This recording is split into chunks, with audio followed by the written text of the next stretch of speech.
I stood in my sister Madison's grand ballroom, blood dripping from my nose onto my blue dress.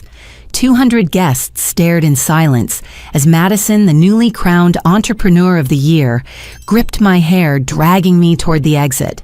Our mother, Eleanor, sat at the head table, wine glass, raised a satisfied smile playing on her lips. My phone vibrated in my pocket, the recording app still running, capturing every word, every sound. I knew this was the moment everything changed forever. 3 weeks before that nightmare evening, I sat at my desk in the Financial Crimes Division scrolling through emails when Madison's name appeared in my inbox. An official invitation to her Entrepreneur of the Year ceremony sent through her assistant, not even a personal note. I stared at the elegant digital card with its gold lettering and felt that familiar ache in my chest. Madison had always been the star of our family. Growing up in our suburban home in Arlington, Virginia, she collected achievements like other kids collected baseball cards. Valedictorian at Washington High, captain of the debate team. Homecoming queen, full scholarship to Harvard for her MBA. Her photo still hung in our old high school's Hall of Fame, that perfect smile beaming down at current students. I took a different path. While Madison dazzled everyone with her charisma and ambition, I found comfort in numbers and patterns. At George Mason University, I discovered my talent for forensic accounting. There was something satisfying about following money trails, uncovering hidden transactions, finding the truth buried beneath layers of deception. My professors said I had an exceptional eye for detail, an intuition for spotting irregularities that others missed. But in the Montgomery family, my quiet success meant nothing. Eleanor, our mother, had made her preference clear since we were children. Sunday dinners were performances where Madison's latest accomplishments took center stage, while my work with the federal government was dismissed with a wave of Eleanor's manicured hand. Alberta works with numbers. She would tell her friends at the country club, her tone suggesting I counted pennies at a bank. The truth was far more interesting. As a senior forensic accountant with the FBI's white-collar crime division, I investigated multi-million-dollar fraud cases. My work had put corrupt executives behind bars, recovered stolen funds for defrauded investors, and protected countless victims from financial predators. But Eleanor only had eyes for Madison's glossy magazine covers and TED Talk appearances. I was about to delete the invitation when my boss, special agent in charge, Robert Sullivan, appeared at my cubicle. His expression was grim, the kind of face he wore when a case was about to get complicated. "Alberta, we need to talk about Celestial Innovations," he said quietly. My blood ran cold. Celestial Innovations was Madison's company, the tech startup she had built into a $100 million empire in just 5 years.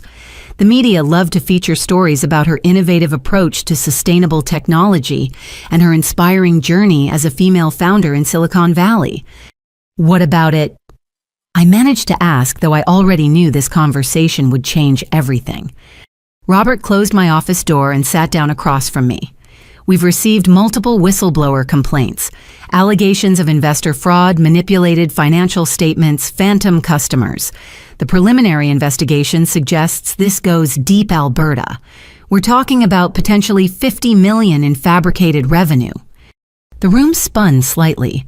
I gripped the edge of my desk to steady myself. You want me to investigate my own sister? I want to assign someone else, but you're the best we have. You know how these tech startups operate, and you have the skills to unravel complex financial schemes. He paused, studying my face. If you're not comfortable, I'll understand. But Alberta, if these allegations are true, a lot of innocent people are going to lose everything. I thought about all those Sunday dinners, all those moments of being overlooked and dismissed. Part of me wanted to refuse to protect the family name despite everything, but I had taken an oath when I joined the Bureau. My duty was to the truth and to protecting victims, not to family loyalty. "I'll take the case," I heard myself say. Robert nodded, pulling out a thick file. "Everything we have so far is in here. Remember, this is strictly confidential. No one outside the investigation team can know, especially not your family." That night, I spread the documents across my dining room table. Financial statements, investor presentations, employee testimonies. The deeper I dug, the clearer the pattern became. Celestial Innovations was built on lies, customer contracts that led to shell companies' revenue projections based on deals that existed only on paper technology, patents that were slight modifications of existing innovations claimed as groundbreaking discoveries. My phone buzzed. Derek's name appeared on the screen. We'd been dating for 6 months, meeting at a financial crimes conference where he was covering the event as a business journalist. He was one of the few people who understood my work, who saw the importance of what I did. "Hey, you sound stressed," he said when I answered. "Bad day at the office." I wanted to tell him everything to share the burden of what I had discovered, but I couldn't. Just a complicated case. Family stuff is also weighing on me. Madison's big award ceremony is coming up. The one where your mom will spend the entire night comparing you to her. You don't have to go, Alberta. You don't owe them anything. His words were comforting, but he didn't understand the full picture.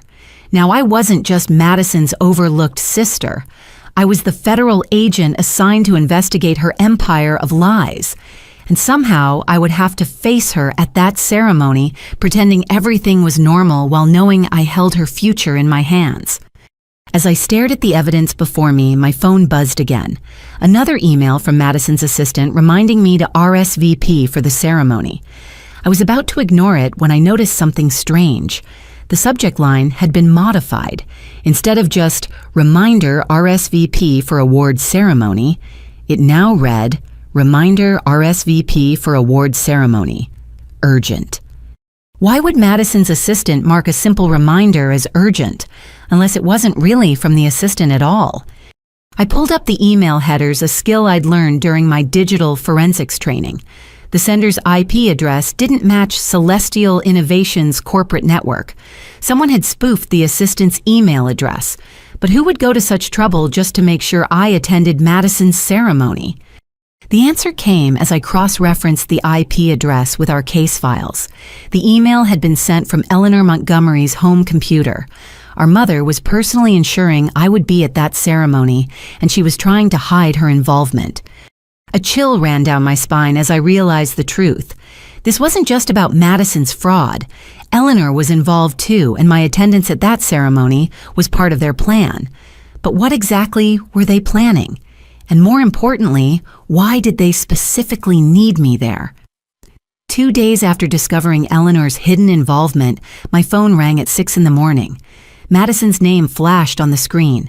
I stared at it, shocked. My sister hadn't called me directly in over 2 years.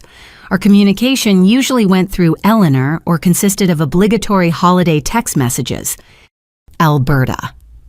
Her voice sounded different, strained, and oddly formal. "I hope I didn't wake you." I was getting ready for work. I lied, not mentioning I'd been awake all night reviewing financial documents that painted her company as an elaborate Ponzi scheme. "Listen about my awards ceremony next week. I really need you to be there. It's important for the family image, you understand. The press will notice if my only sister doesn't attend." There was something rehearsed about her words, as if she were reading from a script. Madison had always been calculating, but this felt different, desperate. "I already received the invitation," I said carefully. "I'm planning to come." "Good. That's good." A pause stretched between us. In the background, I heard what sounded like Eleanor's voice, though I couldn't make out the words. "Make sure you dress appropriately. This is a black tie event, Alberta. I can send you money for a proper dress if you need it." The insult was vintage Madison, suggesting I couldn't afford appropriate clothing on my federal salary. But there was no real venom in it, just hollow meanness, like she was going through the motions of our usual dynamic. "I can manage, thanks." "Alberta." She started to say something, then stopped. When she spoke again, her voice had dropped to barely above a whisper. "Just be careful, okay? Things aren't always what they seem." Before I could respond, the line went dead. I set the phone down, my investigator's instincts on high alert. Madison never told me to be careful. She never showed concern for my well-being. And that phrase, "things aren't always what they seem," felt like a warning. That evening, I met Derek at our usual coffee shop in Georgetown. He was already there when I arrived, laptop open, fingers flying across the keyboard. His dark hair fell across his forehead as he concentrated on whatever story he was crafting. When he saw me, his face lit up with that crooked smile that had first caught my attention. "You look like you've seen a ghost," he said, closing his laptop and pulling out the chair beside him. "Madison called me this morning. Personally, first time in 2 years." Derek's eyebrows rose. "Let me guess she wants to make sure you'll be at her coronation to play the supportive sister for the cameras." "Something like that." I wrapped my hands around the warm coffee mug he'd ordered for me. But there was something off about the conversation. She seemed scared. Madison scared. Derek shook his head. "From what you've told me, your sister doesn't do scared. She does confident, manipulative, and cruel, but not scared." I wanted to tell him about the investigation, about the fraud I'd uncovered, about Eleanor's strange involvement with the invitation, but the words stayed locked behind my professional obligations. Instead, I said, "She told me to be careful, that things aren't always what they seem." Derek leaned forward, journalist instincts clearly engaged. "That's definitely not normal sister behavior. What do you think she meant?" "I have no idea." It wasn't entirely a lie. While I knew about the financial crimes Madison's warning suggested, something else was at play, something I hadn't uncovered yet. "You know," Derek said slowly, "I've been working on a series about corporate fraud in tech startups. There's been a pattern lately, family-run companies where the fraud goes deeper than just cooked books. Sometimes there are other crimes hidden underneath the financial ones." My pulse quickened. "What kind of crimes?" "Blackmail, mostly. Sometimes threats of violence. In one case, I'm investigating the CEO was being controlled by someone who had dirt on them, forced to commit fraud to protect darker secrets." He studied my face. "Your sister's company wouldn't happen to be one of those startups built on family connections, would it?" I forced myself to take a calm sip of coffee. Madison's success is all her own. She never let family help with anything. Another partial truth. Madison had refused my help, but had always been suspiciously close to Eleanor's wealthy social circle. That night, back in my apartment, I decided to examine the physical invitation more carefully. It had arrived by courier in an expensive envelope, the kind of thick cream-colored paper that whispered old money. I'd barely glanced at it before dismissing it as just another example of Madison's need to impress. Now I studied every detail. The envelope felt heavier than it should for a single invitation. I carefully felt along the edges and noticed a slight bump along the bottom seam. Using a letter opener, I delicately separated the layers of paper. A small folded note fell onto my desk. The handwriting was shaky, completely different from Madison's usual perfect script. Just 2 words: "Help me." I stared at the message, my mind racing. This wasn't the confident, cruel sister who had tormented me for years. This was someone in trouble, someone desperate enough to hide a plea for help in an invitation she knew would be scrutinized by others. But helped with what, the fraud investigation, or something else entirely? I photographed the note and the envelope, then carefully refolded it and tucked it into my investigation file. Whatever game Madison and Eleanor were playing, it was more complex than simple financial fraud. My sister was trapped in something, and despite all the years of pain between us, she was reaching out to the one person she knew could uncover the truth. The next morning, I pulled Madison's personal financial records, using my federal authority to dig deeper than I had before. What I found made my blood run cold. 3 years ago, right around the time Celestial Innovations received its first major investment, Madison had liquidated her entire trust fund, the one our grandmother had left us. But the money hadn't gone into her company. It had vanished into a series of offshore accounts controlled by Montgomery Financial Holdings, a company registered in Eleanor's name. Madison hadn't built her empire on her own merit. She'd been bankrolled by Eleanor, and now Eleanor owned her. Every success, every achievement, every moment of glory Madison had enjoyed came with strings attached to our mother's controlling hands. I thought about all those years of Eleanor praising Madison while dismissing me. Had it all been an act? Had Eleanor been grooming Madison for this exact purpose, turning her into a perfect puppet for financial crimes while keeping me at arm's length to avoid suspicion? The truth was starting to emerge, but I needed more evidence. I needed to understand the full scope of Eleanor's plan and why my presence at the awards ceremony was so crucial. Most importantly, I needed to figure out if Madison's plea for help was genuine or just another manipulation in a game I was only beginning to understand. My phone buzzed with a text from an unknown number. The ceremony is more than it seems. Trust no one, not even those asking for help. A friend. I stared at the message, wondering who else knew about the web of deception surrounding my family. Someone was watching someone who knew enough to warn me. But in a game where even my sister's desperate plea could be a trap, how could I know who to trust? One thing was certain.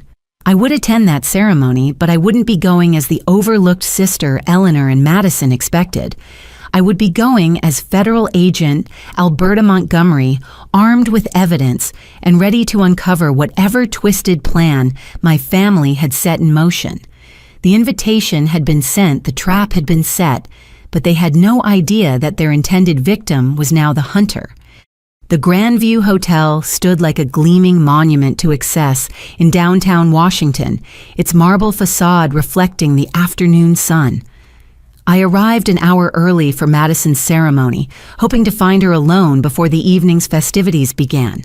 The invitation had specified cocktails at 6, dinner at 7, but I knew Madison's obsessive nature.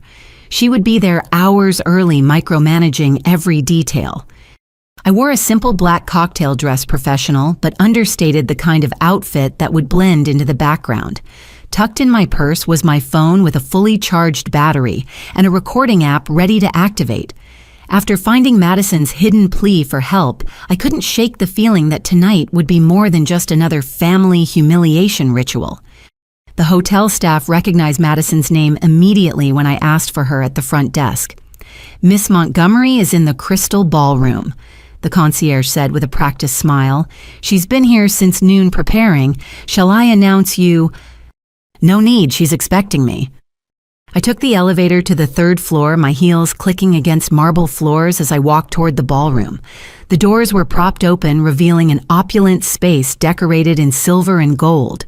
Round tables draped in ivory linens filled the room, each centerpiece a towering arrangement of white orchids and roses. A stage dominated the far wall where a podium waited beneath a massive screen displaying Celestial Innovations' logo. But it was the sound that stopped me cold. Crying. Desperate broken sobs echoing from somewhere nearby. I followed the sound to the women's bathroom adjacent to the ballroom. Inside, I found Madison hunched over a sink, her carefully applied makeup streaming down her face in black rivers. She wore a stunning silver gown that probably cost more than most people's cars, but her shoulders shook with the kind of grief that expensive clothing couldn't hide. "Madison." She spun around, eyes wide with panic. For a moment, neither of us moved. Then she lunged forward, gripping my arms with desperate strength. "You came. Oh God, Alberta, you actually came." Her voice cracked on every word. "I didn't think. After everything I've done to you, I didn't think you'd really show up. What's going on?" I kept my voice calm, professional, even as my mind raced. This wasn't the Madison I knew. This was someone on the edge of a complete breakdown. "I can't do this anymore." She released me and stumbled back against the sink. The lies, the pressure, the threats. Do you know what it's like to wake up every morning knowing that everything you've built is fake, that you're nothing but a puppet dancing on strings? I thought about the financial records I'd uncovered about Eleanor's hidden control over Madison's company. "Tell me about the money, Madison. Tell me about Montgomery Financial Holdings." Her face went white beneath the streaked makeup. "You know, how do you—" "I know Eleanor has been controlling your company. I know the seed money came from your trust fund, not from legitimate investors. What I don't understand is why you let her do it." Madison laughed a bitter sound that held no humor. Let her. You think I had a choice? You got out Alberta. You went to college, got your nice safe government job, built a life away from her. But me, I was the chosen one, remember? The golden child who would carry on the Montgomery legacy. She turned to the mirror, staring at her ruined reflection. Do you know what she told me when I was 16? That I was born to make her proud, that my success would be her success. I thought she meant she wanted me to achieve great things. I didn't realize she meant she wanted to achieve things through me. Madison, if you're being coerced, if Eleanor is threatening you, I can help. There are resources, protection. She whirled around, eyes blazing. From Eleanor Montgomery. Do you know what she's capable of? Do you know what she's done to people who've crossed her? Before I could respond, the bathroom door burst open. Eleanor stood there in a burgundy gown that made her look like royalty, her perfectly styled gray hair gleaming under the lights. Her gaze went from Madison's tear-stained face to me, and her expression hardened into something dangerous. Madison, darling, what are you doing? Her voice was silk over steel. Your guests will be arriving soon. You need to fix your face. Mother, you were just having another one of your episodes. Eleanor glided forward, producing a handkerchief from her clutch. Honestly, Madison, on tonight of all nights, do you want people to think you're unstable, that you can't handle the pressure of success? She began roughly wiping at Madison's face, her movements more aggressive than maternal. Madison stood frozen like a child being scolded. I watched horrified by the dynamic playing out before me. And Alberta. Eleanor continued without looking at me. How thoughtful of you to arrive early. Though I do hope you brought something more appropriate to wear. This is a celebration of excellence, not a funeral. My outfit is fine, Mother. She finally turned to me, and the coldness in her eyes made me step back. Is it? Well, I suppose we can't all have Madison's sense of style. Speaking of which, Madison, tell your sister about the wonderful announcement you'll be making tonight. Madison's hands trembled as she reached for her clutch. Yes, the announcement. Go on. Eleanor prompted, her grip on Madison's arm tightening until my sister winced. I'm announcing a new addition to our executive team, Madison said mechanically. A new CFO position, someone I trust completely to handle our financial operations.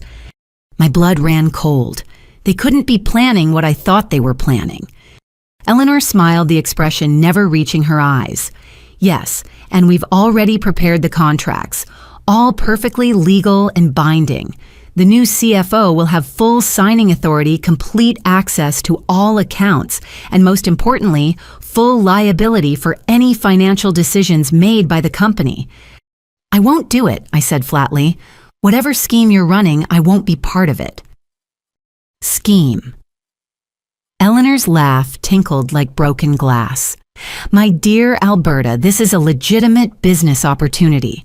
Madison is offering you a chance to finally be part of something successful. Isn't that what you've always wanted, to be recognized, to matter? She moved closer, invading my personal space. Or would you prefer to remain a nobody investigating other people's successes because you're too frightened to achieve your own? I'd prefer to stay honest, I shot back. Something that seems to be in short supply in this family. Eleanor's mask slipped for just a moment, revealing something vicious underneath. Honesty. How quaint. Tell me, Alberta, how honest have you been with us? Accepting our invitations, coming to our family gatherings, pretending to be the supportive sister, while secretly judging us, while investigating us, perhaps. The way she said that last part made my heart skip. Did she know about the federal investigation, or was she fishing? I don't know what you're talking about. Don't you? Eleanor circled me like a predator. Madison, tell your sister about the interesting phone call I received yesterday from a friend at the Justice Department. Madison's eyes widened in genuine surprise. Mother, what call? Eleanor ignored her. It seems someone has been asking questions about celestial innovations, poking around in places they shouldn't, making certain people very nervous. If Madison's company is legitimate, then there's nothing to worry about, I said evenly. Oh, but there's always something to worry about, isn't there? Especially when family members can't be trusted to protect each other. She stopped directly in front of me. Tonight's announcement will solve so many problems. A new CFO taking responsibility for all financial matters past and present. Someone whose signature appears on all the relevant documents. Someone who sadly has been embezzling funds for personal gain. You're insane if you think I'll sign anything. Are we? Eleanor smiled again. Madison, show your sister who's already on the guest list for tonight. Madison pulled out her phone with shaking hands, showing me the RSVP list. My stomach dropped as I recognized several names: federal judges, state prosecutors, the deputy director of the FBI, people who could destroy my career with a single word. They're all so excited to meet our new CFO, Eleanor purred. To shake hands with the woman whose name appears on so many interesting financial documents. Documents that were filed months ago, all properly dated and notarized. It's amazing what money can buy, isn't it? She meant forged documents, papers that would show I'd been involved with celestial innovations from the beginning. My signature on fraud-riddled financial statements, my authorization on illegal transfers. A perfectly crafted frame that would destroy my credibility as a federal investigator. Security, Eleanor called out suddenly. Two large men in suits appeared in the doorway. Please escort Ms. Montgomery to table 23, the one in the back corner. She seems to be feeling overwhelmed and needs a quiet place to sit. Don't touch me, I warned as they approached. Now, Eleanor tisked. Let's not make a scene. You are going to walk calmly to your table and wait for the ceremony to begin. And when Madison makes her announcement, you're going to smile and accept graciously.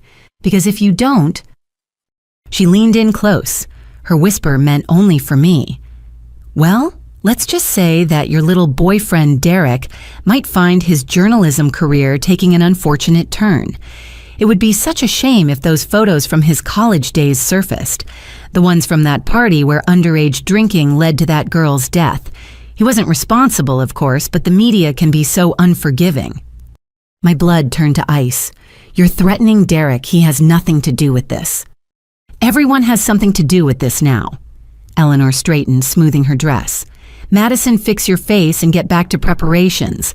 Alberta, be a good girl and go to your table. The show starts in 90 minutes.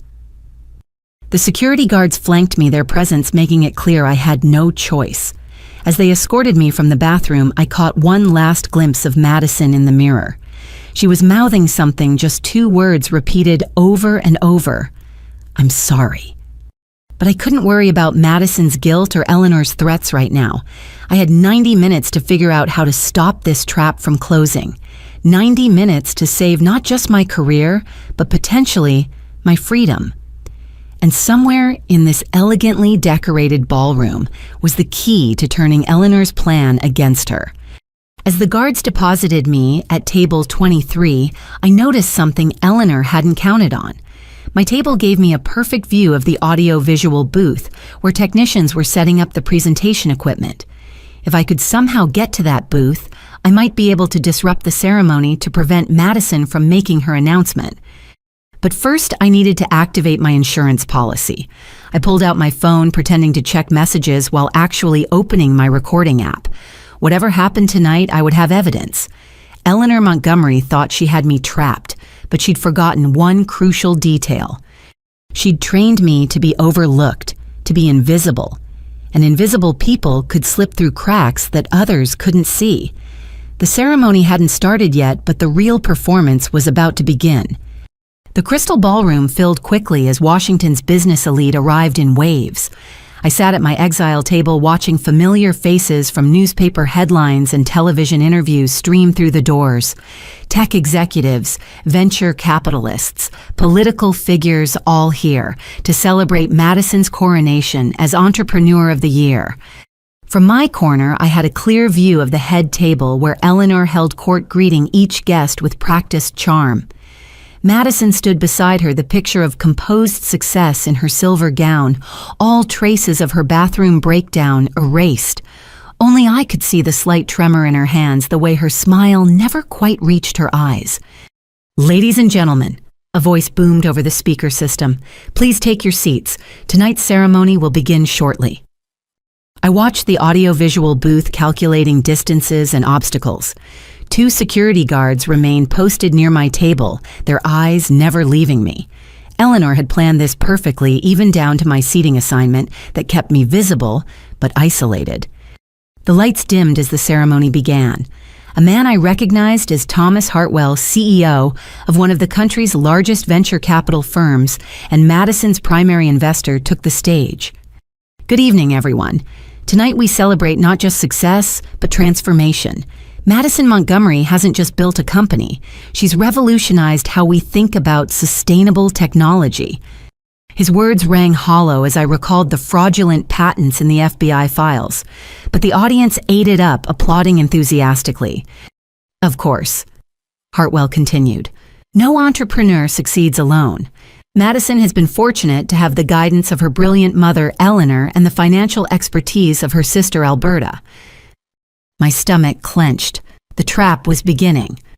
"Alberta Montgomery," he said, gesturing toward my corner, "who has been instrumental in Celestial Innovations' financial strategy from day one."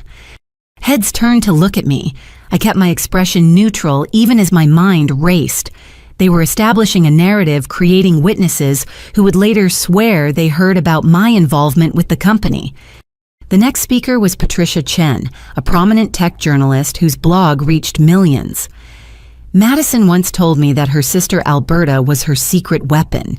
She handles all the complex financial structures," Madison said. "I couldn't have built this without her." This was worse than I'd imagined. They weren't just planning to announce my new position, they were rewriting history, inserting me into Celestial Innovations' story from the beginning. Each speaker added another layer to the fabrication, and the audience had no reason to doubt what they were hearing. I pulled out my phone, pretending to respond to messages while actually typing a rapid text to Robert Sullivan. "Emergency at Grandview Hotel. They're setting me up as CFO of Celestial. Multiple witnesses present, including Deputy Director Watson. Need backup." The response came quickly. "Stay put, record everything, team mobilizing." Another speaker took the stage, this one, a congresswoman who served on the technology subcommittee. "Innovation requires not just vision, but trust. Madison Montgomery has built her success on family values, bringing her sister Alberta into the fold to ensure financial transparency and integrity." Financial transparency. The irony nearly made me laugh, but something else caught my attention. At the head table, Madison was growing increasingly agitated. She kept glancing at her phone, then at Eleanor, her face cycling through emotions I couldn't quite read. Then Eleanor stood moving to the podium with the grace of a queen approaching her throne. The room fell silent. "My dear friends," she began, "tonight is a celebration of what a mother dreams for her children. Success, recognition, legacy. Both of my daughters have exceeded my wildest hopes." She turned to look directly at me, and the malice in her smile made my blood run cold. "Alberta, my youngest, tried to hide her light under a bushel for so long, working her little government job, pretending she didn't want more. But a mother knows her children's true desires. That's why I was so thrilled when she finally agreed to join Madison's venture." "That's a lie," I said loudly enough for nearby tables to hear. Eleanor's smile never wavered. "Oh, Alberta, always so modest. Ladies and gentlemen, my daughter has been secretly managing Celestial Innovations books for the past 3 years. Every financial filing, every investor report, all bearing her careful touch. She insisted on staying in the shadows, but tonight Madison wants to finally give her the recognition she deserves." My phone buzzed. "Derek, are you okay? Just saw something strange. 3 FBI vehicles parked outside the hotel, but no one's coming in." Before I could respond, Madison rose from her seat. She moved toward the podium like someone walking to their execution. Eleanor whispered something in her ear as they passed, and Madison flinched as if struck. "Thank you all for being here." Madison began, her voice barely audible even with the microphone. "Success is..." Success is never achieved alone. Tonight I want to acknowledge someone whose contribution to celestial innovations has been invaluable. She looked at me then, and I saw something shift in her expression. The fear was still there, but underneath it, something else flickered. Defiance, maybe, or desperation. My sister Alberta has indeed been instrumental in my company's growth. She continued, her voice growing stronger. Her expertise in financial matters is unmatched. That's why I'm honored to announce that she's accepting the position of Chief Financial Officer, effective immediately. The room erupted in applause. I stood shaking my head, but the security guards pressed closer, their message clear. Make a scene, and they would make it worse. I need to clarify something, I called out, pitching my voice to Carrie. I have never worked for Celestial Innovations. I'm a federal... She's so humble, Eleanor interrupted smoothly, her voice amplified by a second microphone. Alberta has always preferred to work behind the scenes, but we have all the documentation right here. She gestured to an assistant who wheeled out a cart stacked with folders. 3 years of employment records, tax filings, board meeting minutes, all properly documented and filed with the appropriate agencies. Forged. Every single document had to be forged. But to the audience, it looked like overwhelming evidence of my involvement. In fact, Eleanor continued, Alberta has been so dedicated that she's personally guaranteed several of our international contracts. Her signature appears on every major financial decision we've made. This was beyond just making me CFO. They were creating a paper trail that would make me personally liable for every fraudulent deal, every fake contract, every dollar of phantom revenue. I won't sign anything, I stated firmly. Eleanor's laugh tinkled through the ballroom. Oh, my dear, you already have. Months ago. You've just been so busy with your important government work that you must have forgotten. She pulled out a document, holding it up for the room to see. Even from my distance, I could see what purported to be my signature at the bottom. This is fraud, I said. Document forgery is a federal crime. Is it forgery when we have security footage of you visiting our offices, when we have email records of your correspondence, when dozens of employees can testify to your involvement? Eleanor's voice hardened. Or is it just a case of a frightened woman trying to distance herself now that questions are being asked? Questions are being asked. She did know about the investigation. This whole ceremony was designed to make me the scapegoat when the fraud was exposed. Madison suddenly gripped the podium, her knuckles white. I need to say something else. Madison, Eleanor warned. But Madison wasn't looking at her mother. She was looking at me, and her next words came out in a rush. Alberta has been investigating financial irregularities. She came to me with concerns about our accounting practices. As CEO, I take full responsibility for any issues she may have uncovered. The board should know that she's been trying to fix problems, not create them. The room went silent. Eleanor's face flushed with rage. This wasn't part of the script. But before anyone could respond, Madison swayed on her feet. I don't feel... She collapsed. The ballroom erupted in chaos. Guests rushed toward the stage. Someone called for a doctor. In the confusion, I saw my chance. The security guards had moved to help with crowd control, leaving my path to the audio-visual booth clear. I moved quickly but calmly, just another concerned guest trying to get a better view. But instead of joining the crowd around Madison, I slipped into the booth where a technician was frantically trying to maintain the video feed. FBI, I said quietly, showing him my badge. I need you to upload a file to the presentation system, now. His eyes widened, but he nodded. I handed him my phone with the recording app open. When I give you the signal, play this over the speaker system, full volume. Back on stage, Madison was sitting up, insisting she was fine, just overwhelmed. Eleanor knelt beside her, and I could see her lips moving in what looked like threats rather than comfort. I stepped out of the booth and moved toward the stage, my federal badge now visible. Ladies and gentlemen, I'm Special Agent Alberta Montgomery with the FBI's Financial Crimes Division. I need everyone to remain calm and stay in your seats. Eleanor shot to her feet. This is ridiculous. Security. but I was already at the podium, my voice carrying through the microphone. For the past month, I've been investigating celestial innovations for investment fraud. Tonight's ceremony appears to be an attempt to obstruct that investigation by falsely implicating me as an employee of the company. "She's lying!" Eleanor shrieked. "She's trying to destroy her own sister out of jealousy." I nodded to the technician. A moment later, Eleanor's voice filled the ballroom crystal clear from the recording I'd made in the bathroom. A new CFO taking responsibility for all financial matters past and present. Someone whose signature appears on all the relevant documents. Someone who, sadly, has been embezzling funds for personal gain. Then, it's amazing what money can buy, isn't it?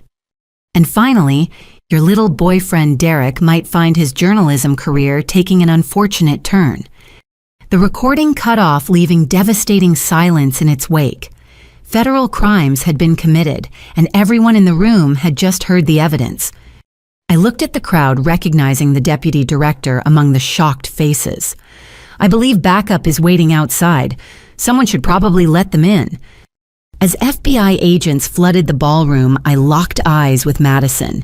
She was crying again, but this time there was relief mixed with the tears. Whatever hold Eleanor had over her, it was finally breaking. Eleanor stood frozen as agents approached her, the reality of her situation finally sinking in. The puppet master had been so focused on pulling strings that she'd forgotten one simple truth: even invisible daughters could learn to fight back. And sometimes, the best trap was the one that caught its own creator. The FBI agents moved through the ballroom with practiced efficiency, but Eleanor wasn't finished. As two agents approached her, she straightened her spine and addressed the room with the imperious tone of someone who still believed she controlled the situation. "This is a misunderstanding," she announced. "My daughter is clearly having some kind of breakdown. Stress, perhaps, or maybe something more serious. Mental illness does run in families." The implication hung in the air like poison.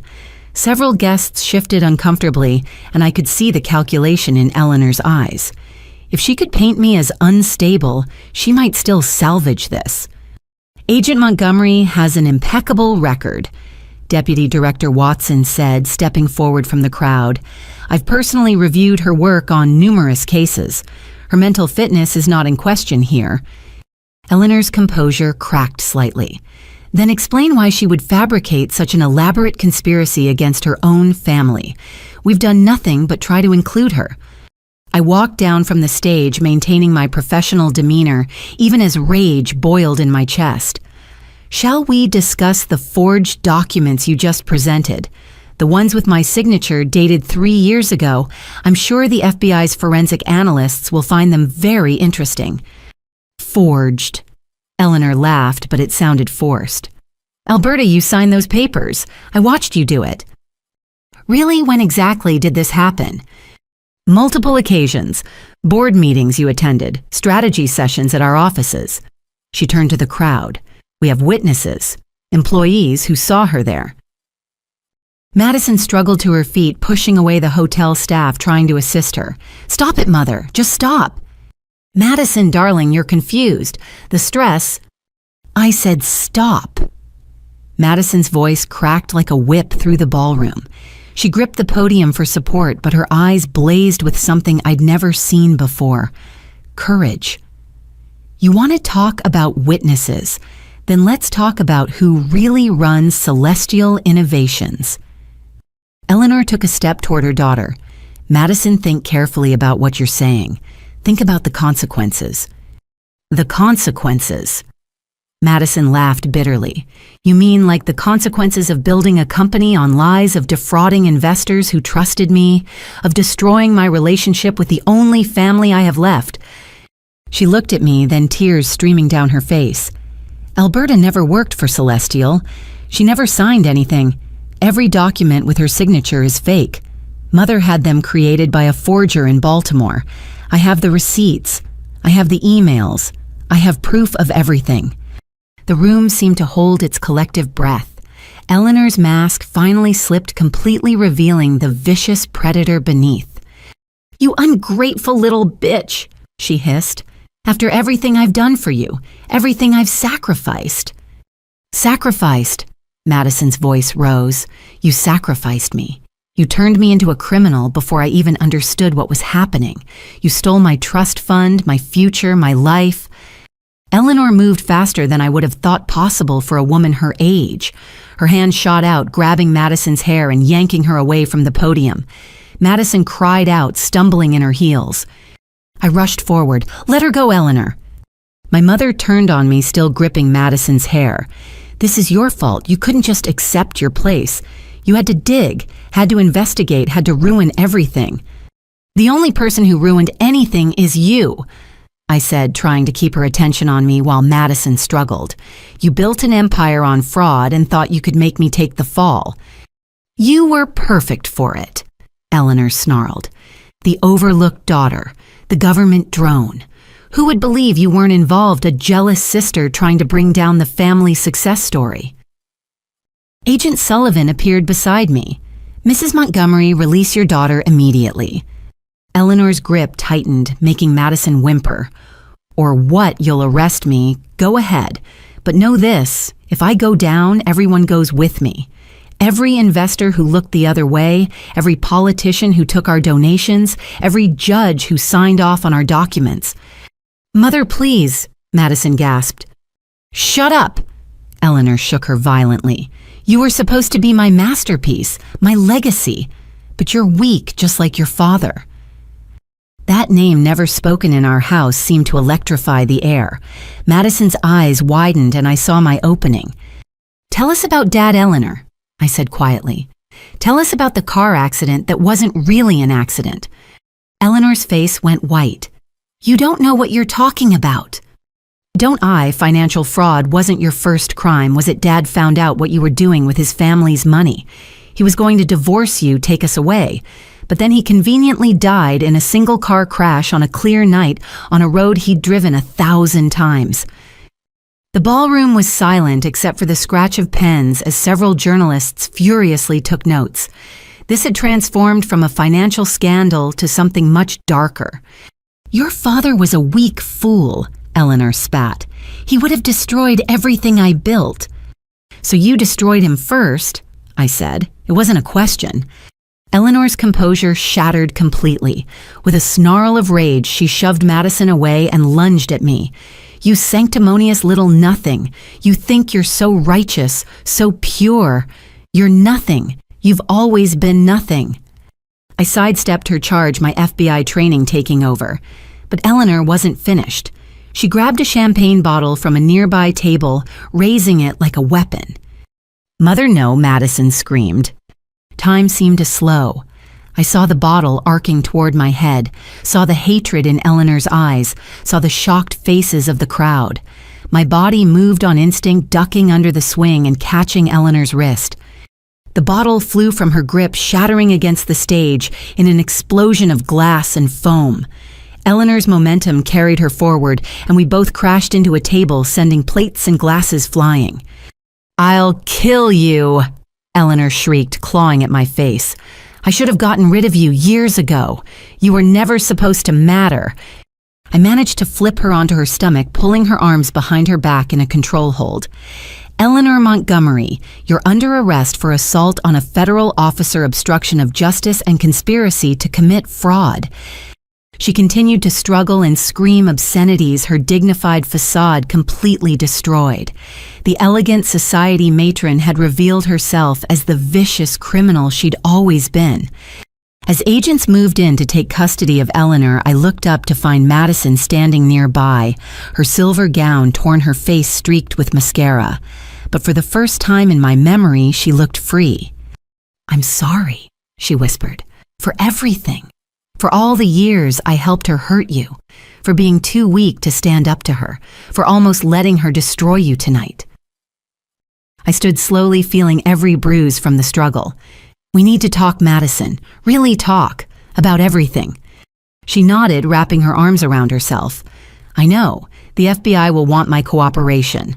I'll tell them everything. Every crime, every cover-up, every victim. I want to make this right. Behind us, Eleanor continued to rage as agents led her away. "This isn't over. You think you've won. I own judges. I own senators. I'll be out by morning." Deputy Director Watson approached us, his expression grave, but not unkind. "Agent Montgomery will need your statement, and Ms. Montgomery—" He looked at Madison. "We'll need to discuss your cooperation agreement.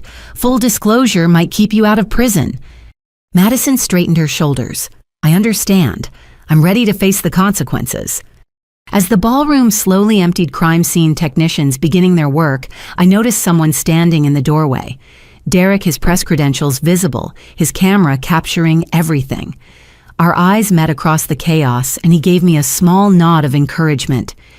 "Your boyfriend?" Madison asked, following my gaze. "Yeah. Eleanor threatened him, didn't she, to control you?" I nodded. "She threatened everyone I cared about." Madison looked down at her ruined dress. That was her specialty, finding what mattered most to people and holding it hostage. She did it to me with you. "What do you mean?" "Every time I thought about defying her, she'd remind me how easy it would be to destroy your career, plant evidence, spread rumors. She said if I ever betrayed her, you'd be the one to pay for it." Madison met my eyes. "I told myself I was protecting you by keeping you away, but really I was just a coward." The admission hung between us, years of pain and misunderstanding starting to unravel. We had both been Eleanor's victims played against each other in a sick game of control and manipulation. "Agent Montgomery." An FBI technician approached. "We found a hidden room behind the stage. You're going to want to see this." Madison and I followed him backstage where a section of wall had been opened to reveal a small office space. Inside, boxes of documents lined the walls. Financial records, contracts, correspondence, Eleanor's real books, the ones that showed where every stolen dollar had gone. But it was the wall of photographs that made my blood run cold. Pictures of Madison and me at various ages, but also dozens of other people. Some faces I recognized from the business world, others were strangers. Red X marks crossed through several photos. "Victims," Madison said quietly. "People who got in her way, business partners who asked too many questions, investors who wanted their money back." She pointed to one photo, a middle-aged man with kind eyes. "Thomas Brennan. He tried to expose her 5 years ago. He died in a boating accident 2 weeks later." I stared at the wall of Eleanor's victims, understanding the true scope of what we'd uncovered. This went beyond financial fraud. This was a pattern of destruction spanning decades. "She was never going to let me go," Madison said, her voice hollow. "Even if tonight had gone according to plan, even if you'd been arrested for the fraud, she would have found new ways to control me. I would have been her puppet forever." I put my hand on her shoulder, feeling her tremble. "But you're not. You stood up to her. You told the truth. That took incredible courage." "It took you walking into that ballroom with your badge," Madison corrected. "You gave me the strength to finally fight back." As crime scene photographers documented Eleanor's hidden office, I thought about the phone call that started this night. My sister punched me in the face and dragged me out by my hair, but in the end, she'd helped me expose the truth.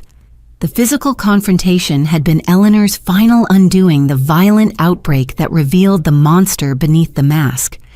But there was still more work to be done, more victims to find, more crimes to document, more truth to uncover.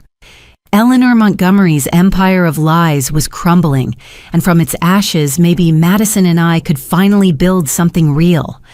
Not the false family Eleanor had created through manipulation and fear, but something honest, however imperfect. The confrontation had erupted in violence and chaos, but sometimes destruction was necessary for rebuilding. And as I watched the FBI systematically dismantling Eleanor's secret office, I knew the real work was just beginning. Eleanor's screams echoed through the ballroom as the FBI agent secured her hands behind her back with handcuffs. But even being arrested couldn't stop her from spewing venom. The crowd of Washington's elite stood frozen, their black tie elegance a stark contrast to the raw ugliness unfolding before them. "You're making a mistake," Eleanor shouted at the agents. "Do you know who I am? Do you know who I know?" Deputy Director Watson stepped forward. "Mrs. Montgomery, I'd advise you to remain silent." "Silent?" Eleanor laughed a harsh sound that made several people step back. "I've been silent while building an empire that props up half this room. Senator Morrison, tell them about the campaign contributions." A distinguished man in the crowd paled and quickly looked away. "And you, Judge Hartman." Eleanor continued, her voice rising. "Remember that vacation home in the Hamptons, the one your wife doesn't know about?" The judge hurried toward the exit, his young companion trailing behind. Madison grabbed my arm. "She's going to expose everyone." "Let her," I said quietly. "Every threat she makes is another charge. Every person she implicates is another lead to investigate." But Eleanor wasn't finished. As the agents tried to guide her toward the exit, she twisted in their grip, her sophisticated updo now hanging in disarray. "You want to know about public humiliation, Alberta? Let me tell you what humiliation really is." She focused her wild eyes on me. "It's watching your worthless daughter coast through life on a government salary, while your brilliant one builds an empire. It's knowing that no matter how much you achieve, you're still married to a weak man who'd rather die than fight for what's his." "Eleanor, stop," one of her society friends pleaded from the crowd. "Stop? Why should I stop? They've already destroyed me." Eleanor's voice dripped with poison. "But I'll take every last one of you down with me. Every dirty deal, every bribe, every affair, every secret you thought was buried." Madison stepped forward. "Mother, please, just go with them quietly. Don't make this worse." Eleanor's head snapped toward her elder daughter. "Worse, you ungrateful brat. I made you everything you are. Without me, you'd be nothing but another pretty face with a useless degree." "Without you, I'd be free," Madison shot back. "Free?" Eleanor's laugh was unhinged. "You were never meant to be free. You were meant to be my legacy, my weapon. But you're too weak, just like your pathetic sister." I felt the weight of 200 pairs of eyes on us. Phones were out recording everything despite the FBI's requests to stop. By morning, this meltdown would be viral. The Montgomery family's destruction playing out in real time for the world to see. "Mrs. Montgomery," Agent Sullivan intervened, "every word you say is being recorded and can be used against you." "Good," Eleanor spat. "Record this Congressman Davies took $50,000 in bribes to push through zoning changes. Jennifer Walsh at the Post killed 3 stories about my company in exchange for her son getting into Harvard. The mayor's wife has been skimming from the children's charity for years." Gasps rippled through the crowd as people began to realize the breadth of Eleanor's reach. She hadn't just built a fraudulent company, she'd created a web of corruption that touched every level of Washington society. "And you." Eleanor turned her venom on a woman in a red gown. "Patricia Chen, you wrote that glowing profile of Madison last year. Did you mention that I paid off your gambling debts? Did you disclose that I own the paper your husband works for?" The journalist fled, her face burning with shame. Madison looked ill. "She has dirt on everyone." "Not everyone," I said. "Just the people who were willing to be corrupted." Eleanor heard me and laughed again. "Oh, Alberta, still so naive. You think you're clean. You think your precious integrity protected you. I've been watching you for years. That apartment you rent, I own the building. That coffee shop where you meet your boyfriend, I have recordings of every conversation." My blood ran cold, but I kept my face neutral. Eleanor was spiraling, throwing out threats and revelations without strategy. Some might be true, others desperate lies. The FBI would sort through it all. "Is that supposed to frighten me?" I asked calmly. "You monitored your own daughter like a criminal. That says more about you than me." "I protected my interests," Eleanor snarled.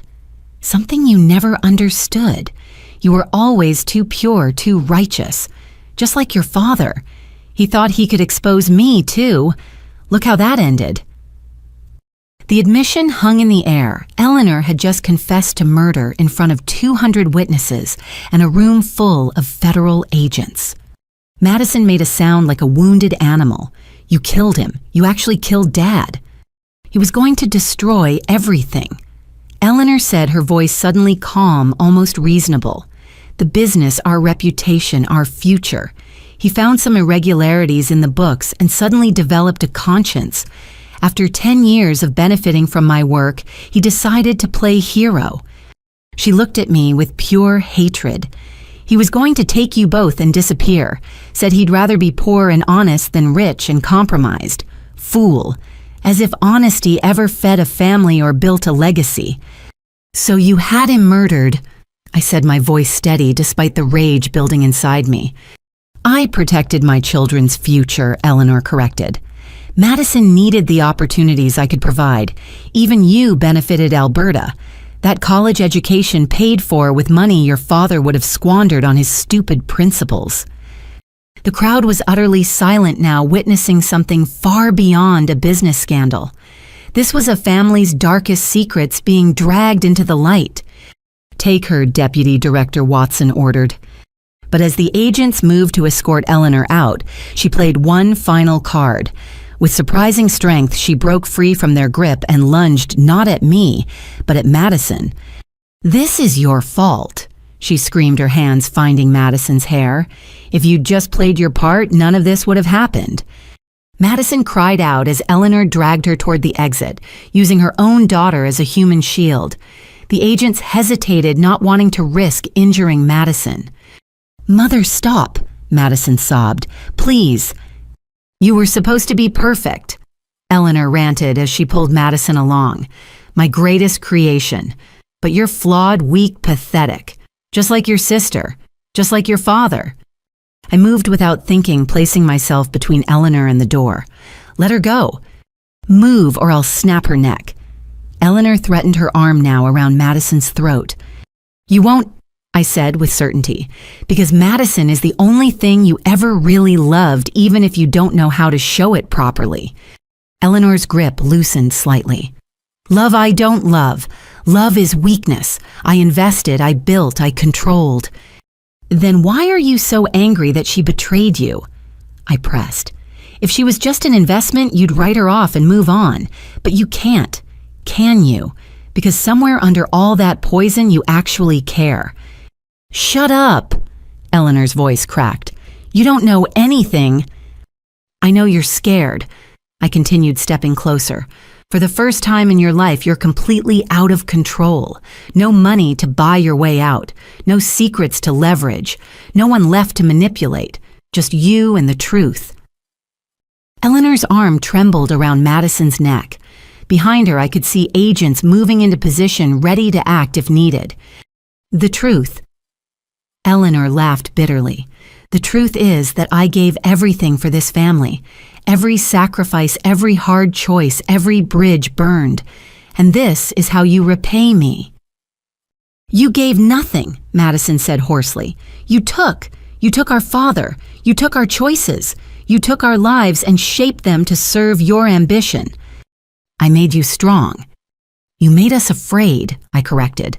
"Afraid of disappointing you, afraid of being abandoned, afraid of each other. That's not strength, Eleanor. That's abuse." The words seemed to break something in Eleanor. Her grip on Madison loosened, and in that moment the agents acted. They pulled Madison to safety, while others restrained Eleanor. This time she didn't fight. The fight had gone out of her, leaving only a hollow-eyed woman in a ruined designer gown. As they led her away, Eleanor looked back one last time. "You'll regret this," she said quietly. "When you realize how cold the world is without my protection, you'll wish you'd been grateful." "The only thing I regret," I replied, "is that it took this long to stop you." Eleanor said nothing more as the agents escorted her out, but her silence was somehow worse than her screams. The ballroom erupted in chaos the moment she was gone. People fleeing phones, ringing conversations, exploding about what they'd witnessed. Madison stood in the center of it all, looking lost and broken. Her perfect dress was destroyed, her careful image shattered. But when she met my eyes, I saw something that hadn't been there before. Relief. "It's over," she whispered. "No," I said gently. "It's just beginning. The investigation, the trials, the recovery. We have a long road ahead." She nodded, wiping at her tears. "But she's gone. For the first time in my life, Eleanor is gone." I thought about all the years of manipulation, the careful grooming, the constant control Eleanor had wielded over both of us. Madison was right. Our mother was gone, not just from this ballroom, but from our lives. The puppet strings had finally been cut. But as I looked around the emptying ballroom, at the shattered champagne bottles and overturned tables, at the abandoned podium where Madison was supposed to have announced my destruction, I knew the hardest part was still to come. Eleanor had been exposed, but her victims, including us, still needed justice. Her empire still needed to be dismantled, and Madison and I still needed to figure out how to be sisters without Eleanor's poison between us. The public humiliation was complete. Eleanor Montgomery, society queen and business titan, had been dragged from her own celebration in handcuffs, confessing to murder and corruption in front of everyone who mattered. But as satisfying as her downfall was, I knew it was just the first step in a much longer journey. The real work of healing would begin tomorrow. The loading dock behind the Grandview Hotel was a chaos of flashing lights, FBI vehicles, local police cruisers and ambulances, creating a disco of red and blue against the concrete walls. Eleanor had been taken away in the first transport, but the scene was far from over. Madison and I stood in the harsh fluorescent light of the dock, both of us looking like survivors of a disaster. Her silver gown was torn at the shoulder, makeup streaked down her cheeks. I wasn't much better, my dress ripped from the struggle, my carefully styled hair now a wild mess. "Agent Montgomery," a paramedic approached. "We need to check your injuries." I waved him off. "I'm fine, just bruises." "Protocol, ma'am. That was a violent assault." As he checked my pupils for signs of concussion, I watched Madison being examined by another paramedic. She winced as they touched her neck, where Eleanor had gripped her. The bruises were already forming dark fingerprints against her pale skin. "Your nose needs attention," the paramedic said to me. "It's not broken, but Alberta."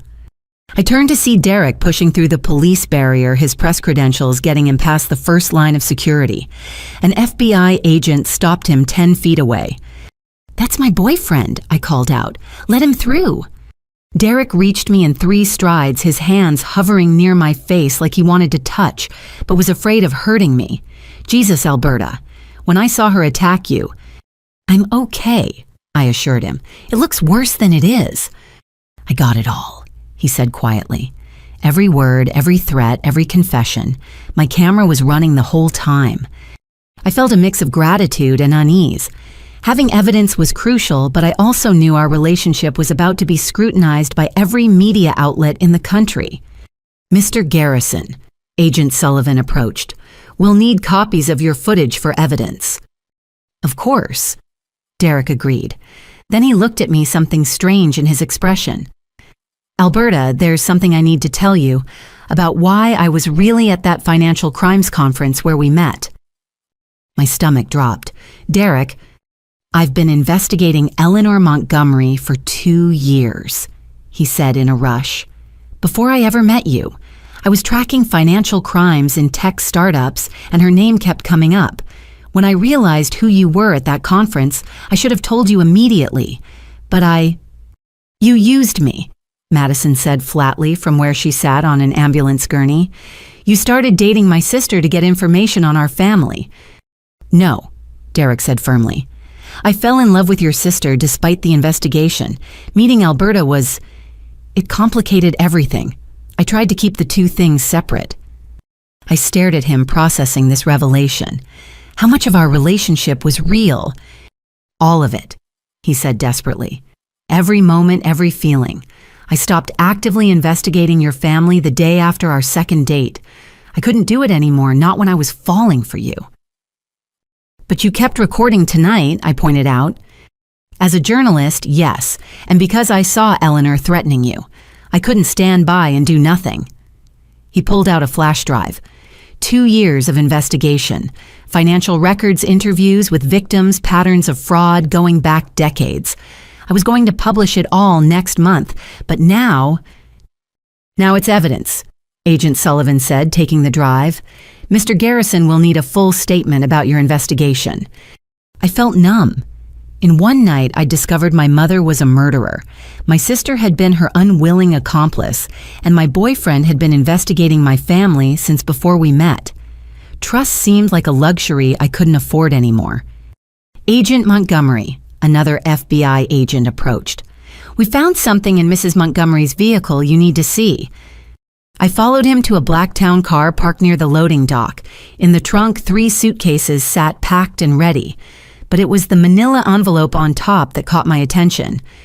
Inside were passports, Eleanor's real one and 2 fake ones under different names. Plane tickets to the Cayman Islands departing in 3 hours, bank routing numbers for offshore accounts, and photographs. Oh God, I breathed. The photos showed Madison and me at various locations over the past week, outside my apartment, at the coffee shop with Derek, entering the FBI building. Each photo had notes on the back in Eleanor's handwriting. A leaves at 7:23 a.m. M meeting with lawyers, 2 p.m. D arrives at 6:47 p.m. She'd been watching us planning something. There's more, the agent said, handing me another document. It was a contract with a private security firm known for their willingness to do anything for the right price. The work order was dated for tonight, with 2 targets listed, Madison Montgomery and Alberta Montgomery. The instructions were chilling in their simplicity. Ensure subjects cannot testify. She was going to have us killed, Madison said, having followed me to the car. Her voice was hollow, emotionless. After the ceremony, after framing you for the fraud, she was going to eliminate us both. I showed the contract to Agent Sullivan. His face went grim. We need to get you both into protective custody immediately. No, I said. I'm an FBI agent. I can protect myself. Your mother just tried to have you assassinated, Sullivan pointed out. This goes beyond a normal case. She's in custody, I argued. She has associates, people she could have called before the arrest. He turned to Madison. Ms. Montgomery, do you know of anyone else involved in your mother's operations who might carry out her wishes? Madison wrapped her arms around herself. Harold Blackwood. He's her fixer. He handles problems that lawyers can't solve. Blackwood, Derek interjected. I have a file on him. Former CIA went private sector. Suspected in at least a dozen deaths never convicted. Sullivan immediately got on his radio. All units be advised. Possible threat from one Harold Blackwood. Consider armed and extremely dangerous. We're getting you both out of here, he told us. Safe house, at least for tonight. As agents prepared for our evacuation, I looked at Madison. My sister, my former tormentor, my fellow target. Did you know about the assassination plan? No, she said quietly. But I'm not surprised. When Eleanor decides someone is a liability, she eliminates them. I just never thought, I'm her daughter. I did everything she asked for years. How could she plan to kill me? Because you're not her daughter in her eyes, I said, understanding flooding through me. You're an asset, and when assets become liabilities, they're disposed of, Madison finished. A convoy of FBI vehicles pulled up to the loading dock. Sullivan gestured for us to get in. We need to move, now. But as we walked toward the vehicles, a figure emerged from the shadows between two dumpsters. Harold Blackwood, looking exactly like his file photo, mid-50s, gray hair, dead eyes. He held a gun with professional calm. Nobody moves, he said quietly. Mrs. Montgomery wants this handled quietly. Drop your weapon. Multiple FBI agents drew their guns. Blackwood didn't flinch. 2 bullets, 2 targets. I'll complete my contract before you drop me. My mind raced. Madison stood frozen beside me. Derek was too far away to help. But then I remembered something Eleanor had said in her rant. I own the building where Alberta lived. I had recordings of every conversation. Blackwood, I called out. Did Eleanor tell you she kept recordings of everyone including you? His eyes flickered with interest. She's been recording all her associates for years. Insurance policy, every meeting, every phone call, every contract killing discussed. I took a careful step forward. When this goes to trial, those recordings become evidence. You're voice planning murders, discussing payments, revealing client names. You're lying, he said, but uncertainty crept into his tone. Am I? You know how Eleanor operates. Would she really trust anyone completely? Would she work with someone like you without protecting herself?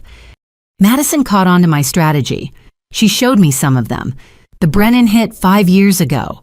She has your whole conversation about making it look like an accident. Blackwood's gun wavered slightly. That's impossible. I swept for bugs. Not in her jewelry, I said. Her brooch, her watch, her rings. All recording devices. She told me tonight she's been watching everyone for years. The standoff stretched taut. Dozens of guns pointed at one man who could still complete his mission before dying.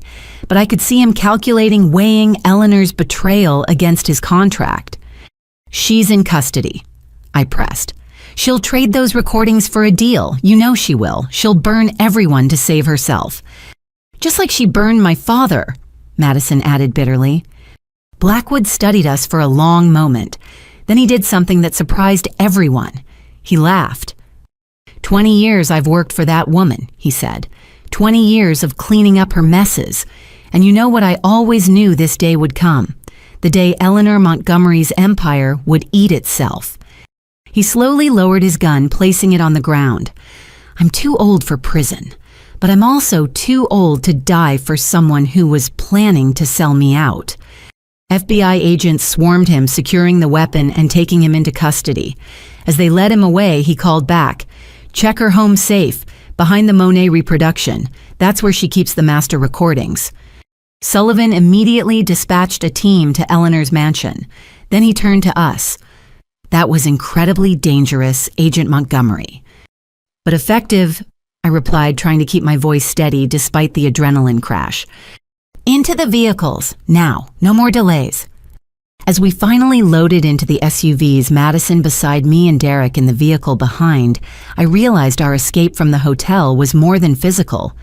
We'd escaped Eleanor's final trap, her last attempt to control us from beyond her arrest. But Blackwood's surrender had revealed something crucial. Eleanor had been recording everyone, keeping evidence of crimes far beyond financial fraud. Her empire wasn't just built on money, it was built on blackmail, murder, and mutually assured destruction. Where are we going? Madison asked as the convoy pulled away from the hotel. Somewhere safe, Sullivan answered. Where you can help us unravel your mother's network without worrying about assassination attempts. I looked back at the Grandview Hotel, its elegant facade hiding the ugly scene we'd left behind. In one night, I'd gone from overlooked daughter to federal witness to assassination target. Madison had gone from golden child to co-conspirator to fellow victim.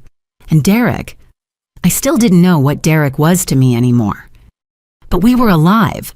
We were free from Eleanor's immediate reach, and we had work to do. The emergency exit had been more dramatic than anyone could have imagined, but we'd made it out. Now came the harder part, staying alive long enough to see justice done. The FBI safe house sat in a quiet suburb of Alexandria, a nondescript 2-story home that looked like every other house on the tree-lined street. Inside, it was all business-reinforced windows, security cameras, and agents stationed at every entrance. I sat at the kitchen table holding an ice pack against my bruised cheek while Madison huddled on the couch in the living room, wrapped in an FBI windbreaker over her ruined gown. Derek was in a separate room giving a statement about his 2-year investigation. Agent Montgomery. Sullivan approached with a laptop. We've accessed the recordings from your mother's safe. You need to see this. The screen showed a file directory with hundreds of audio and video files, each labeled with names and dates. I recognized many of them: politicians, judges, business leaders, Eleanor's personal surveillance network. I trailed off, overwhelmed by the scope. 23 years of recordings. Sullivan confirmed. Your mother built a blackmail empire. Every person who ever worked with her, invested in her companies, or helped cover her crimes, she has them all here. I clicked on a file labeled Thomas Brennan, Final Meeting. Eleanor's voice filled the room, cold and businesslike. Mr. Brennan's becoming problematic. He's asking questions about the Singapore accounts. Handle it. Make it look recreational. Then Blackwood's voice. Boating accident. Perfect. His wife mentioned he's taking the yacht out this weekend. I closed the file, feeling sick. Madison had been right. Thomas Brennan had been murdered for asking questions. My phone buzzed the burner phone Sullivan had given me, an unknown number. Don't answer that, Sullivan warned. But something made me pick up. Hello! Heavy breathing, then a familiar voice that made my blood freeze. Eleanor. Hello, darling. How? I gestured frantically to Sullivan, who immediately started a trace. Did you really think they took my only phone? Eleanor's laugh was bitter. I've been preparing for this day for years. I have resources you can't imagine. What do you want? To offer you one last chance. Both of you. My lawyer will arrive within the hour with papers. Sign them, accept responsibility for the fraud, and I'll ensure you're treated well in minimum security. Refuse, and I'll release recordings that will destroy everyone you've ever cared about. You're in federal custody, I reminded her. You can't release anything. Can I check your email, Alberta, the personal one, not your FBI account? Against my better judgment, I opened my phone's email. A video file waited in my inbox. I clicked play and immediately wished I hadn't. It showed Derek in what looked like a college dorm room, clearly intoxicated, at the party Eleanor had mentioned earlier. A young woman was visible in the background, drinking heavily. The timestamp showed this was 3 hours before her death from alcohol poisoning. Derek had nothing to do with her death, I said. Of course not, but edited properly with the right narrative spin, the promising journalist who got a girl drunk and let her die, his career would be over. His reputation destroyed. You're sick. I'm practical, and this is just one example. Should I send you the video of Madison's college professor, the one she had an affair with? His wife doesn't know, nor do his 3 children. Or perhaps the recording of your beloved Aunt Patricia confessing to immigration fraud 20 years ago. Madison had moved closer, hearing Eleanor's voice. I put the phone on speaker. Mother, Madison said quietly. Stop this. Madison, darling, I'm disappointed in you most of all. After everything I've done, every sacrifice I've made, you stand there with her, with the daughter who was supposed to be nothing. Alberta was never nothing, Madison shot back. You just couldn't see her value because you can't see anything beyond your own ambition. Spare me the sisterly bonding. You hated her for 28 years. Because you made me. Madison's voice cracked. Every cruel word, every dismissive gesture, it was all you. You pitted us against each other from the time we could walk. I made you competitive, strong, winners. You made us miserable, I corrected. And now you're trying to manipulate us from a jail cell. It's over Eleanor. Is it, by my count, I have leverage on approximately 200 people in positions of power. Judges who will hear my case, prosecutors who will try it, witnesses who will testify. One phone call from me and their secrets go public. Sullivan slipped me a note. Keep her talking. Almost have her location. So what's your plan? I asked. Blackmail your way to freedom. Then what? Go back to your life knowing both your daughters want nothing to do with you. Silence. Then, you were never really my daughters. You were projects, investments. Alberta was the failure I kept around to motivate Madison, and Madison was the success I shaped to carry my legacy. But neither of you turned out as planned. Because we're people. Madison said tearfully, not stocks in your portfolio. People disappoint. Investments can be liquidated. Eleanor's tone turned darker. Which brings me to my final offer. I've already transferred $50 million to untraceable accounts. Sign the confession, serve your time, and when you get out, you'll be wealthy. Refuse and I'll burn everything down around you. Your careers, your relationships, your reputations, ashes. We'll take our chances, I said. Will you think about Derek, Alberta? His parents are teachers in Ohio, salt of the earth people. How do you think they'll react when deep fake videos surface, showing their son in compromising positions? Technology is wonderful these days. I can destroy him without using any real footage at all. My hands clenched. Threatening me was one thing, but Derek's innocent family... Or Madison, Eleanor continued. Did you know 3 of your employees are undocumented? I do. 1 phone call to ICE and their lives are ruined. Their children deported, all because you couldn't sign a simple paper. You're a monster, Madison whispered. I'm a mother protecting what I built. Last chance girls. My lawyer arrives in 43 minutes. Sign or watch everyone around you burn. Sullivan showed me another note. Got her. She's at the detention center using a guard's phone. Eleanor, so I said carefully, we need time to think. 42 minutes. The line went dead. She can't really do all that, can she? Madison asked, tears streaming down her face. Sullivan's expression was grim. Some of it, yes. We're working to secure her recordings, but she likely has backups we haven't found. The deepfake threats are real that technology exists. And if she has compromised guards helping her, we can't let her hurt innocent people, Madison said. Derek's family, my employees, they don't deserve this. No one deserves this, I agreed. But if we confess to crimes we didn't commit, Eleanor wins. She walks free and continues destroying lives. Derek entered the room, having overheard the end of the conversation.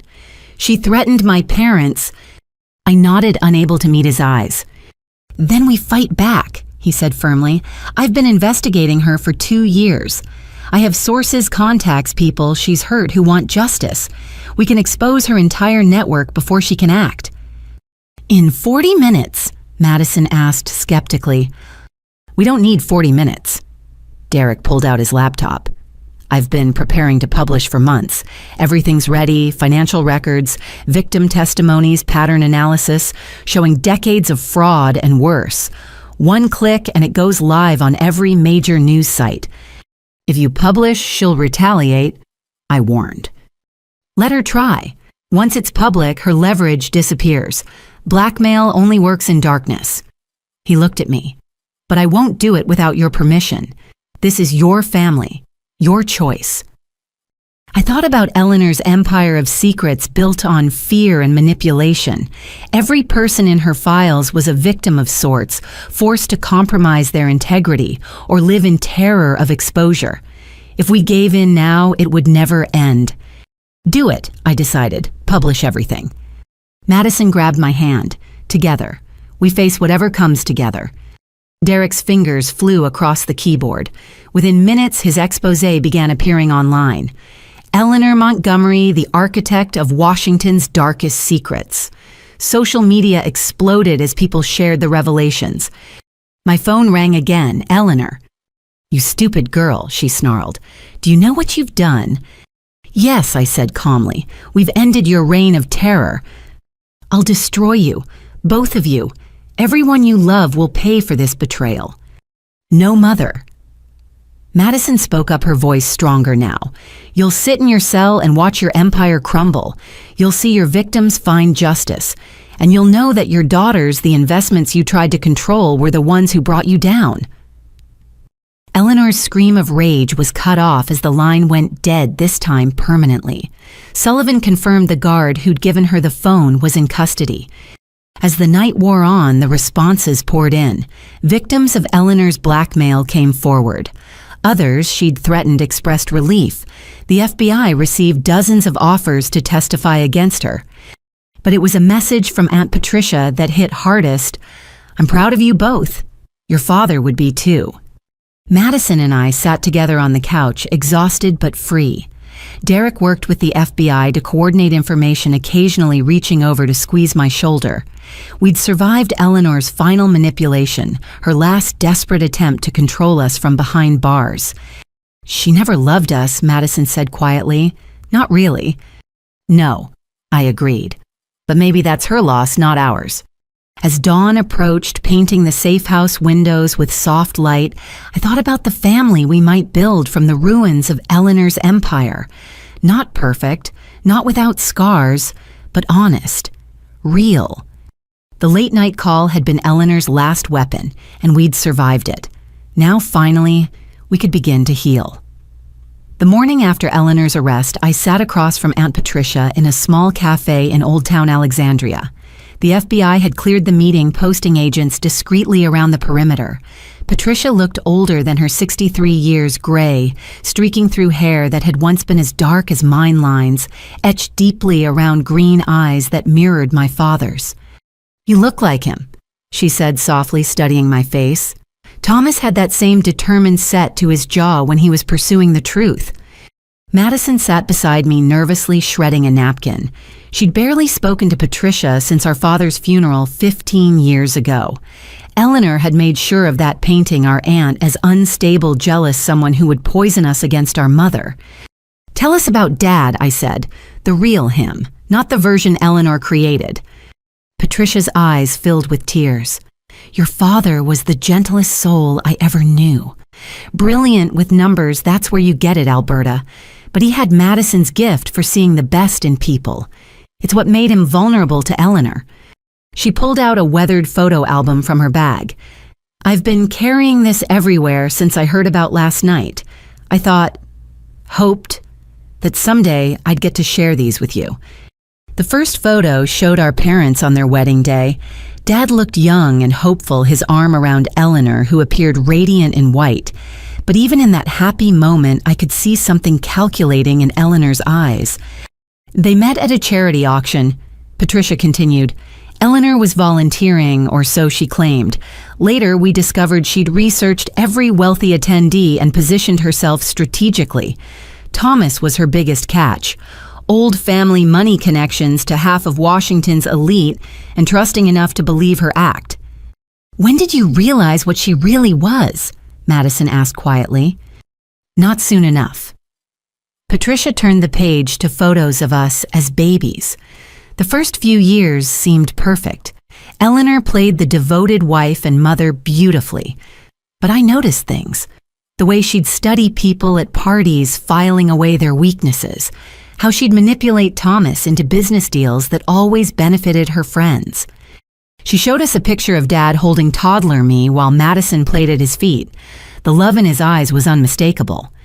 "Your father adored you both. He wanted to be a hands-on parent, but Eleanor slowly pushed him out, said he was too soft, that he'd make you weak. She had very specific plans for how you'd be raised." "To serve her ambitions," I said bitterly. "Exactly. Madison would be the public success groomed from birth to be extraordinary. You, Alberta, were designated as the backup, kept capable, but never allowed to outshine your sister. Competition between you was encouraged to keep you both striving for her approval." Madison made a choked sound. "She told me Alberta was jealous of me, that I had to be careful or she'd sabotage my success. Well, she told me I'd never measure up," I added, "that Madison was everything I could never be." "Classic triangulation." Patricia's voice hardened. "Eleanor was a master manipulator, but your father started seeing through it when you were about 10 and 12. He found discrepancies in their joint accounts, money moving to places it shouldn't, investments in companies that didn't exist." She pulled out a folder of documents. "Thomas hired a forensic accountant quietly. What they found was staggering. Eleanor had been siphoning money from his family trust for years, using it to build her own shadow empire. Shell companies, offshore accounts, a network of financial crimes that would make your FBI cases look simple." "Why didn't he go to the authorities?" I asked. "He was gathering evidence. And..." Patricia hesitated. "He was afraid. By then, Eleanor had connections everywhere. Judges, prosecutors, police commissioners. She'd spent 10 years building a web of favors and blackmail. Thomas knew if he moved against her without ironclad proof, she'd destroy him. So she destroyed him first, Madison said flatly. Patricia nodded, tears flowing freely now.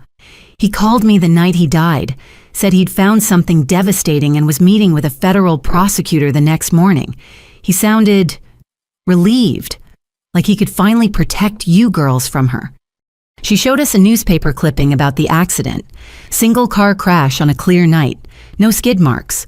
Blood alcohol level just over the legal limit, unusual for a man who rarely drank. The investigation was perfunctory, Patricia continued. The lead detective owed Eleanor a favor she'd gotten his son out of a drug charge. The coroner was her golf partner. Everyone who might have questioned the accident was either bought or blackmailed into silence. You knew all this and did nothing. Madison's voice rose. I tried, Patricia's composure cracked. I went to the police, the FBI, anyone who would listen. But a grieving sister making accusations against a wealthy widow without Thomas's evidence, I was dismissed as hysterical. And then Eleanor came to me with a proposition. She looked down, ashamed. Stay quiet and she'd let me see you occasionally. Keep pushing and she'd make sure I never saw you again. She might even arrange for me to have an accident too. I was a coward. I chose to stay in your lives even if it meant watching her poison you against each other. You were protecting yourself, I said gently. We understand that now. Patricia pulled out a safety deposit box key. I spent 15 years gathering evidence anyway. Every financial record I could find. Testimonies from people Eleanor hurt who were too scared to speak publicly. A copy of your father's original investigation that I managed to retrieve from his office before Eleanor cleaned it out. She slid the key across the table. Box 471 at First National downtown. Everything's there, including something Thomas recorded the week before he died. My hands shook as I took the key. A recording. He was paranoid by then, documenting everything. The recording is him detailing what he'd found and his fears about what Eleanor might do. He names names, provides account numbers, exposes the entire network. Patricia met my eyes. He also talks about you both, how much he loved you, how he was doing this to give you a chance at normal lives. Madison broke down completely, then sobbing into her hands. I put my arm around her, my own tears falling silently. There's more, Patricia said quietly. Your grandmother's death, 5 years before your father's, also suspicious. She'd been perfectly healthy, then suddenly had a fatal reaction to a medication she'd never been prescribed. Eleanor inherited everything, using it to expand her operations. 2 murders, I said numbly. At least. I found 3 others. Business partners who asked too many questions. A journalist who got too close to the truth. That secretary who was going to testify in a lawsuit against one of Eleanor's companies. Patricia's voice was steady now, the relief of finally telling the truth evident. Your mother didn't just run financial crimes, girls. She was a serial killer who used money instead of guns. Madison looked up, eyes red and swollen. How many people knew, how many stood by and let her do this? Too many, Patricia admitted. But they were afraid. Eleanor had turned fear into a currency more valuable than money. Cross her and lose everything, your reputation, your family, your life. The few who tried to stop her ended up destroyed or dead. Until now, I said firmly. It ends now. Patricia smiled sadly. Your father would be so proud. You did what he couldn't. You exposed her completely. And you did it together, which would have meant everything to him. We spent the next hour looking through photos, learning about the father Eleanor had erased from our lives. His love of jazz music, his terrible dad jokes, how he'd sneak into our rooms at night to leave notes under our pillows, telling us he loved us. Memories Eleanor had stolen along with his life. I have something else, Patricia said as we prepared to leave. She handed Madison a small jewelry box. Your father bought this for your 18th birthday. He was so excited, said it would be perfect for when you graduated." Madison opened it to find a delicate silver bracelet with 2 charms, a book and a magnifying glass. The book for Madison, who he said would write her own story. The magnifying glass for Alberta, who he knew would always seek the truth. Patricia smiled through her tears. "He wanted you to share it, to remember you were sisters first, no matter what came between you." Madison fastened the bracelet on my wrist, then held out her arm. I did the same for her. For the first time in our lives, we had something of our father's that Eleanor hadn't touched. As we left the cafe, the FBI escort falling into step behind us, I thought about all the years of lies we'd lived under. Eleanor hadn't just stolen our father, she'd stolen our relationship with each other, with our extended family, with ourselves. But secrets have a way of surfacing, and truth once released is impossible to recapture. The family history had unraveled completely, revealing not the successful matriarch Eleanor pretended to be, but a murderer who'd built an empire on the bones of her victims. Patricia hugged us both tightly before we parted. "She can't hurt anyone anymore. You made sure of that. Your father's finally getting justice 15 years late." As we drove back to the safe house, Madison and I sat in silence, processing the weight of what we'd learned. Eleanor wasn't just a criminal. She was a monster who'd worn the mask of motherhood while destroying everyone around her. But we'd survived, scarred, damaged, but alive. And now we had the truth about our father, our family, ourselves. The unraveling was complete. Now came the harder task of weaving something new from the threads Eleanor had tried to cut. The safety deposit box waited downtown, holding the final pieces of evidence that would ensure Eleanor never walked free again. Our father's voice, silenced for 15 years, would finally be heard. Justice was coming, not just for Madison and me, but for everyone Eleanor had destroyed in her relentless pursuit of power. The family history had unraveled, but from its threads we would weave a new story, one where truth conquered fear, where sisters stood together, and where love proved stronger than ambition. By midnight, Derek's article had shattered the internet. Eleanor Montgomery, the architect of Washington's darkest secrets, trended worldwide within hours. Every major news outlet scrambled to follow up on the explosive revelations, decades of fraud, blackmail, and murder, meticulously documented with evidence that couldn't be ignored. I stood in the FBI safe house watching the coverage on multiple screens. CNN, Fox, MSNBC, even international outlets, all leading with Eleanor's story. Photos of her being arrested at the gala played on loop her designer gown and handcuffs, creating a visual metaphor too powerful for any network to resist.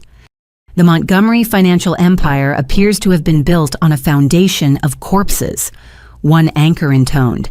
With at least 5 suspected murders now under investigation, Madison sat curled on the couch, laptop open, scrolling through her company's internal communications. "My entire executive team is resigning," she said numbly. "Investors are pulling out. Employees are deleting their LinkedIn connections to Celestial Innovations." "I'm sorry," I said, meaning it. She laughed bitterly. "Don't be. It was all built on lies anyway. Every contract, every innovation Eleanor claimed we created, stolen or fabricated. At least now I can stop pretending." Derek's phone hadn't stopped ringing. Every journalist in the country wanted to interview the reporter who'd broken the story of the decade. He turned them all down, focused on coordinating with the FBI to ensure accurate information reached the public. "Alberta." Agent Sullivan entered the room. "Eleanor's attorney is holding a press conference. You need to see this." The screen switched to a live feed outside the detention center. Marcus Fitzgerald, a defense attorney famous for representing the worst of the wealthy, stood before a forest of microphones. His $1,000 suit and silver hair presented an image of respectability that made my skin crawl. "My client, Mrs. Eleanor Montgomery, has been the victim of a coordinated attack by jealous family members and a corrupt system." He began smoothly. These allegations are fantasy created by daughters who resented their mother's success and sought to steal her fortune. You can't be serious, Madison muttered. But Fitzgerald was just warming up. Alberta Montgomery, who claims to be an FBI agent, has a history of mental instability. Her obsession with her more successful sister led to delusions of persecution. As for Madison Montgomery, her recent financial troubles drove her to conspire against the woman who gave her everything. Financial troubles. Madison straightened. What financial troubles? Derek was already typing. He's not wrong. Celestial Innovations has been hemorrhaging money for months. You've been covering it with creative accounting, but... Because Eleanor was draining the accounts, Madison protested. She took millions for her personal use, left me scrambling to make payroll. On screen, Fitzgerald continued his character assassination. We have witness statements confirming Alberta Montgomery's erratic behavior. Her violent outburst at last night's gala, where she attacked her own mother, demonstrates her dangerous instability. I defended myself, I said through gritted teeth. Furthermore, Fitzgerald smiled coldly. We have evidence that Derek Garrison, the so-called journalist, has been conducting an illegal surveillance operation against my client for years.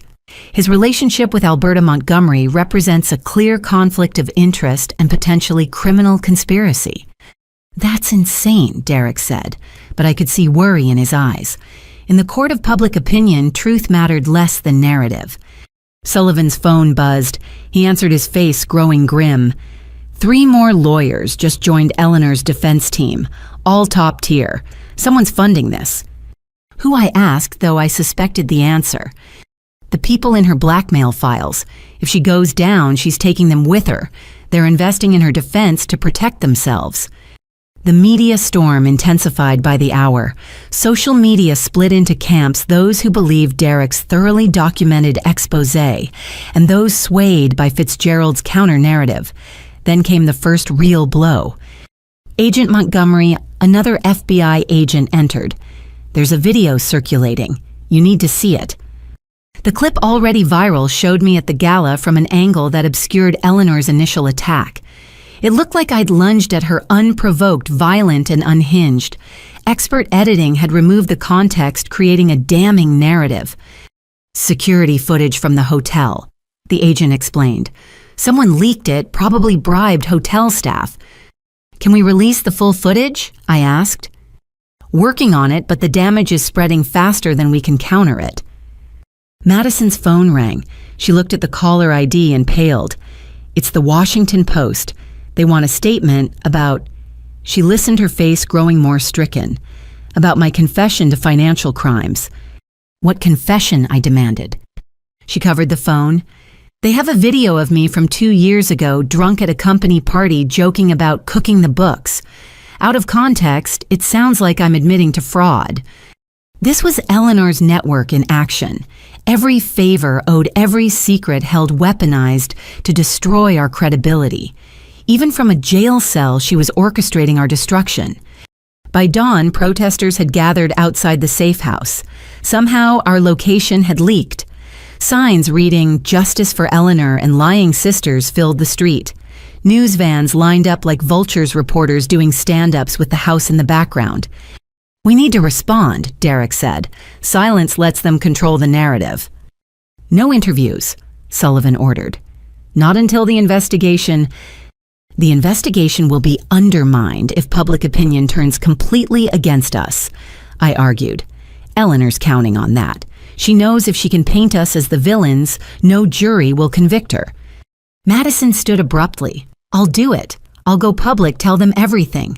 How she controlled me, threatened me, used me. Maybe if people hear the truth directly... It's too dangerous, Sullivan protested. More dangerous than letting Eleanor win. Madison's voice cracked. She killed our father. She destroyed countless lives. I won't let her walk free because I was too scared to speak up. Before anyone could stop her, Madison was at the front door. I followed, grabbing her arm. If you're doing this, we do it together. She met my eyes, and for the first time in our lives, I saw my sister, not Eleanor's puppet, not my rival, but my sister. Together. We stepped outside into a tsunami of flashing cameras and shouted questions. The crowd pressed forward, held back by FBI agents, forming a protective barrier. Madison raised her hand for silence, and surprisingly, the cacophony diminished. "My name is Madison Montgomery," she began, her voice carrying clearly, "and everything my mother taught me was a lie." The crowd stirred, reporters leaning forward. "Eleanor Montgomery murdered my father when I was 13. She stole my inheritance, used it to build a criminal empire, and forced me to be the face of her fraud. When I tried to resist, she threatened the people I cared about. Last night, she tried to have both her daughters killed because we finally found the courage to expose her." "Where's your proof?" someone shouted. I stepped forward. "The proof is in the FBI evidence files. The proof is in the testimonies of dozens of victims who are finally speaking out. The proof is in the recordings Eleanor herself made while planning murders and destroying lives." "You attacked your mother," another reporter called. "We've all seen the video." "You saw an edited version," I replied calmly. "The full footage shows Eleanor attacking me first after confessing to murder in front of 200 witnesses. Ask anyone who was there." Madison pulled out her phone. "You want proof? This is a text from my mother sent an hour before the gala." She held it up, reading aloud. "Remember, darling, Alberta's signature on the documents must look authentic. If she refuses, we proceed to Plan B." Plan B was assassination, I added. The FBI found the contracts in her car. The crowd's energy shifted, doubt, creeping into their hostility. But then Fitzgerald appeared, flanked by security, his voice booming through a megaphone. "Ladies and gentlemen, you're witnessing desperate women trying to save themselves through lies and manipulation. I have here sworn affidavits from 10 Celestial Innovations board members confirming Alberta Montgomery's involvement in financial decisions." "Forged or coerced," I shot back. "Check when those board members received large deposits into their accounts." The media storm became a hurricane, reporters scrambling between us and Fitzgerald, the narrative fragmenting into competing versions of truth. But then something unexpected happened. A woman pushed through the crowd Patricia Chen, the journalist Eleanor had humiliated at the gala. Her face was set with determination. "I was at the awards ceremony," she announced. "I saw everything. Eleanor Montgomery confessed to murders. She attacked her own daughter. She tried to frame Alberta for crimes she didn't commit. And yes, I took her bribes in the past, but I won't be silent anymore." Another voice joined hers. "I'm Thomas Brennan Jr. Your mother killed my father because he asked questions about fraud. I've been waiting 5 years for justice." More voices emerged from the crowd. Victims Eleanor had silenced through fear or money, emboldened by our public stand. The narrative was shifting, the truth finally louder than Eleanor's lies. Fitzgerald retreated, his confident facade cracking. The crowd's hostility turned to curiosity, then sympathy as person after person shared their stories of Eleanor's destruction. "My company was destroyed when I refused to launder money. She had my brother deported because I wouldn't sell her my patent. My wife died in an accident after she discovered Eleanor's offshore accounts." Madison gripped my hand as we listened to the litany of pain our mother had caused. Each testimony was a nail in Eleanor's coffin, but also a weight on our souls. We were Eleanor Montgomery's daughters. Her crimes were written in our DNA, her victims' pain partially our inheritance. But we were also the ones who'd stopped her. And as the sun rose, fully casting long shadows across the crowd, I realized the media storm hadn't destroyed us. It had revealed us flawed, damaged, but ultimately choosing justice over family loyalty. "We're not asking for your sympathy." Madison addressed the crowd one final time. "We're asking for your patience as the legal system does its work. Our mother was a monster who wore the mask of respectability. We tore off that mask. Now let justice finish what we started." We returned inside, leaving the crowd to process what they'd witnessed. The media storm would continue, but we'd altered its course. Truth had entered the narrative carried by voices Eleanor had tried to silence forever. Sullivan met us at the door, his expression unreadable. That was either brilliant or incredibly stupid.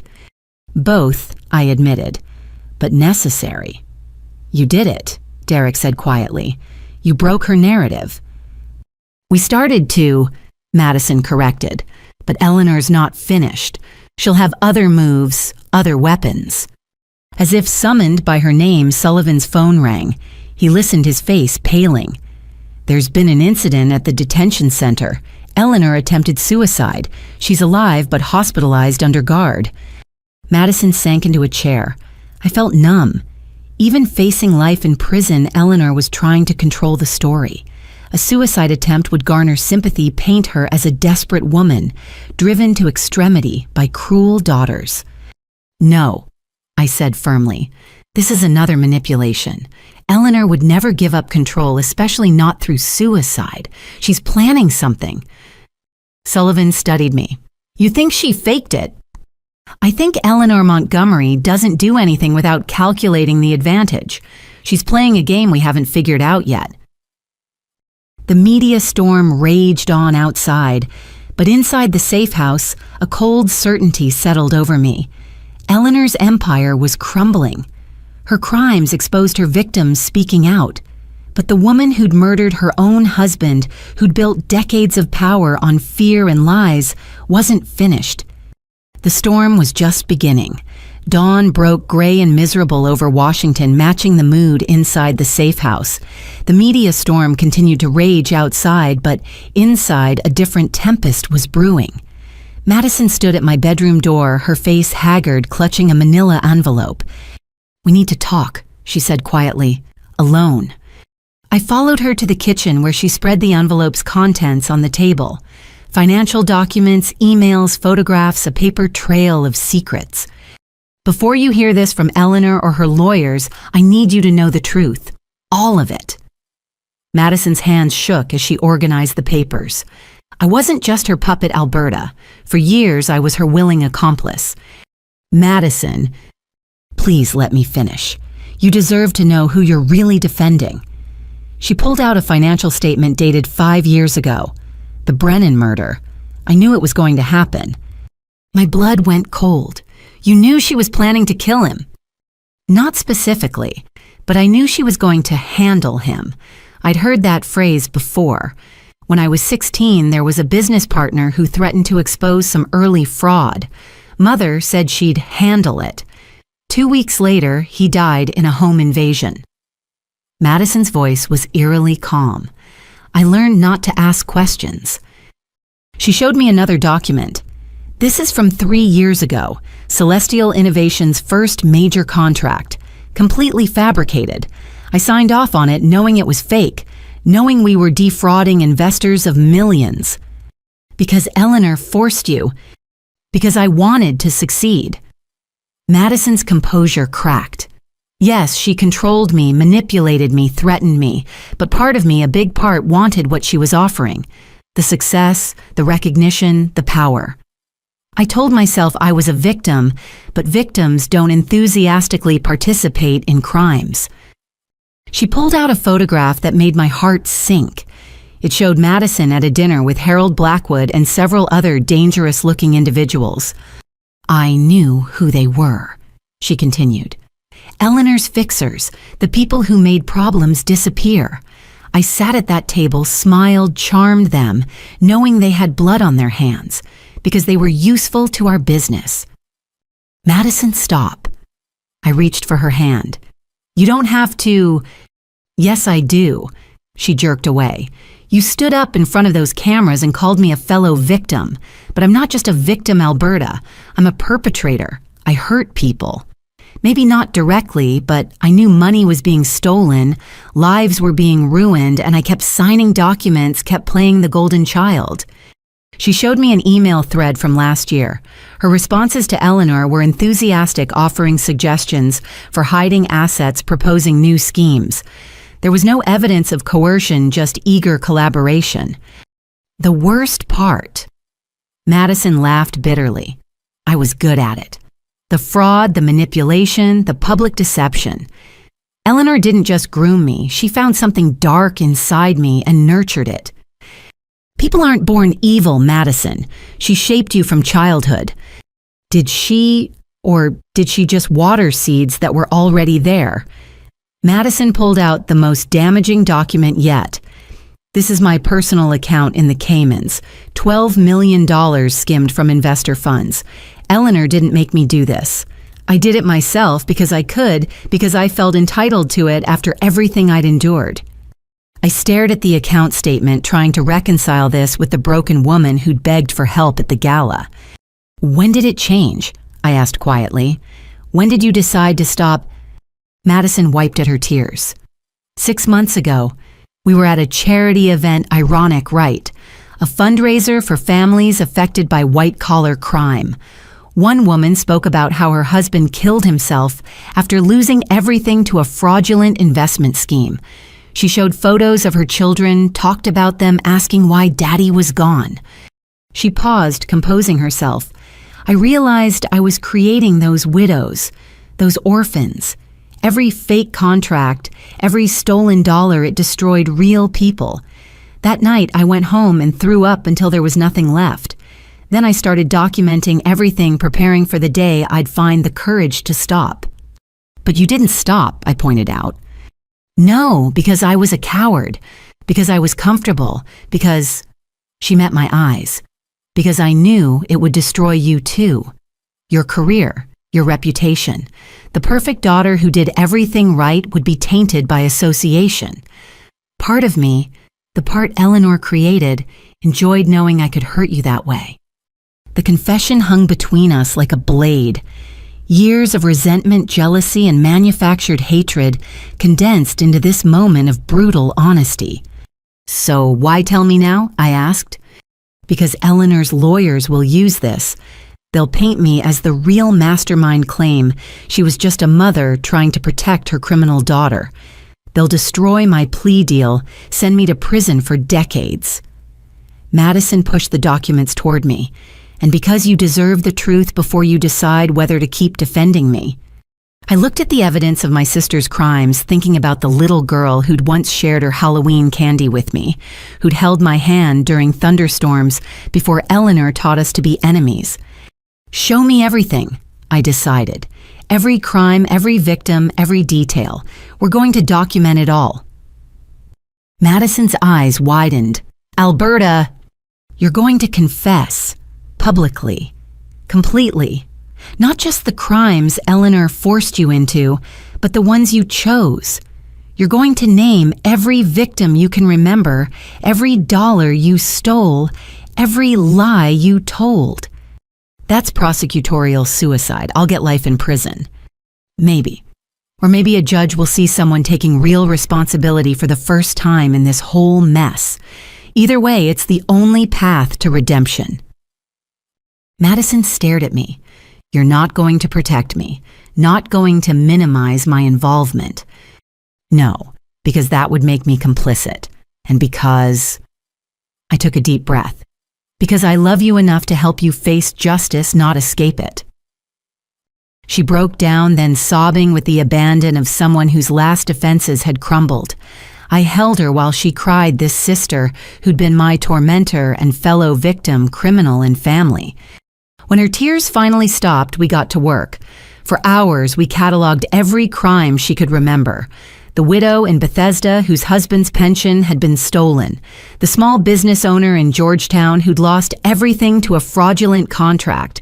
The young entrepreneur whose revolutionary design had been stolen and repackaged as Celestial Innovations product.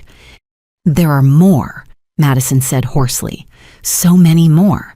Eleanor kept the victim files in a storage unit. She called it her insurance policy, detailed records of everyone we'd destroyed in case she needed to prove she wasn't working alone. Where Madison provided the address and access codes. Within an hour, FBI agents had secured the storage unit, finding boxes upon boxes of meticulously organized destruction. Eleanor had indeed kept trophies of her victims, like a serial killer collecting souvenirs. Derek worked with us to craft Madison's public confession. Not a legal document full of carefully parsed admissions, but a raw, honest accounting of her crimes and complicity. She named names, provided amounts, offered to liquidate every asset to compensate victims. "This will destroy any chance of a light sentence," Derek warned. "Good," Madison said firmly. "I've been destroying other people's chances for years. Time I face the same."